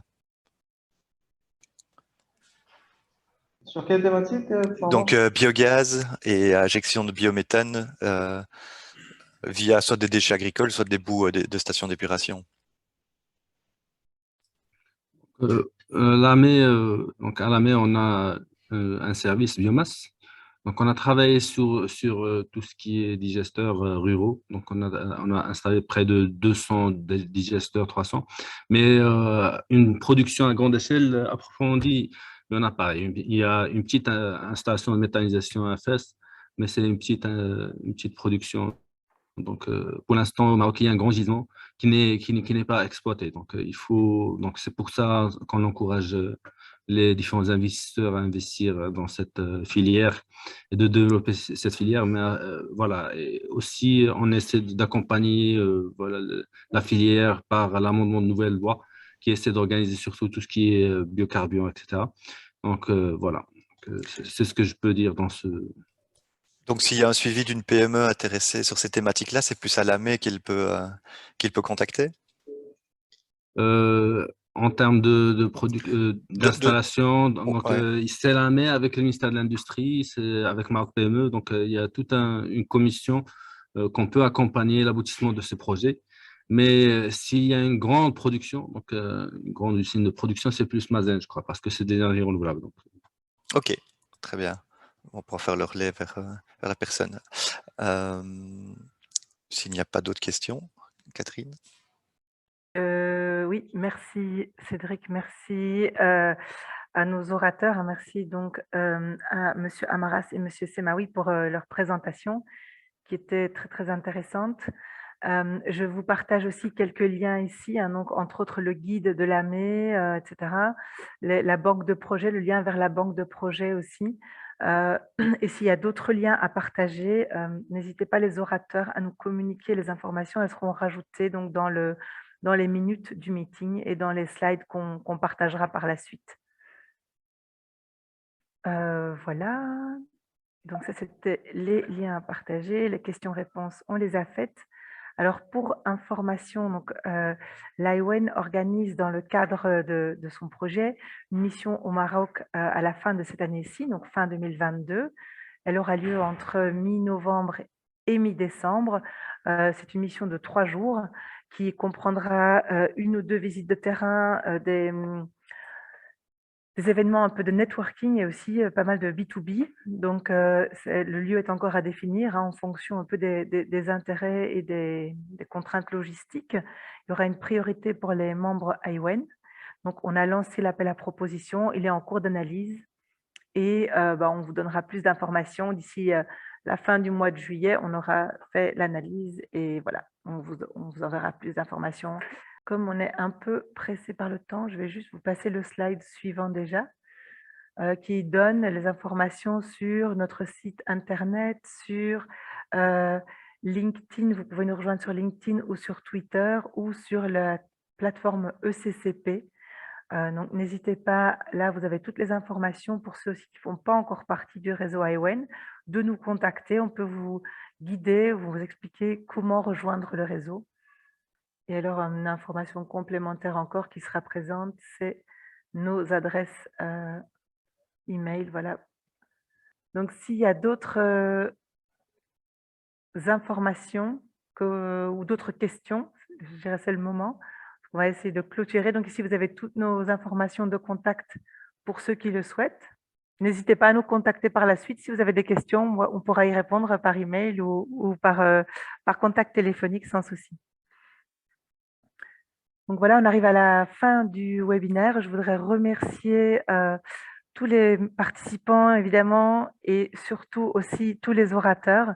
Merci pour toutes ces informations que nous avons reçues. On mettra à votre disposition les présentations qui ont été faites.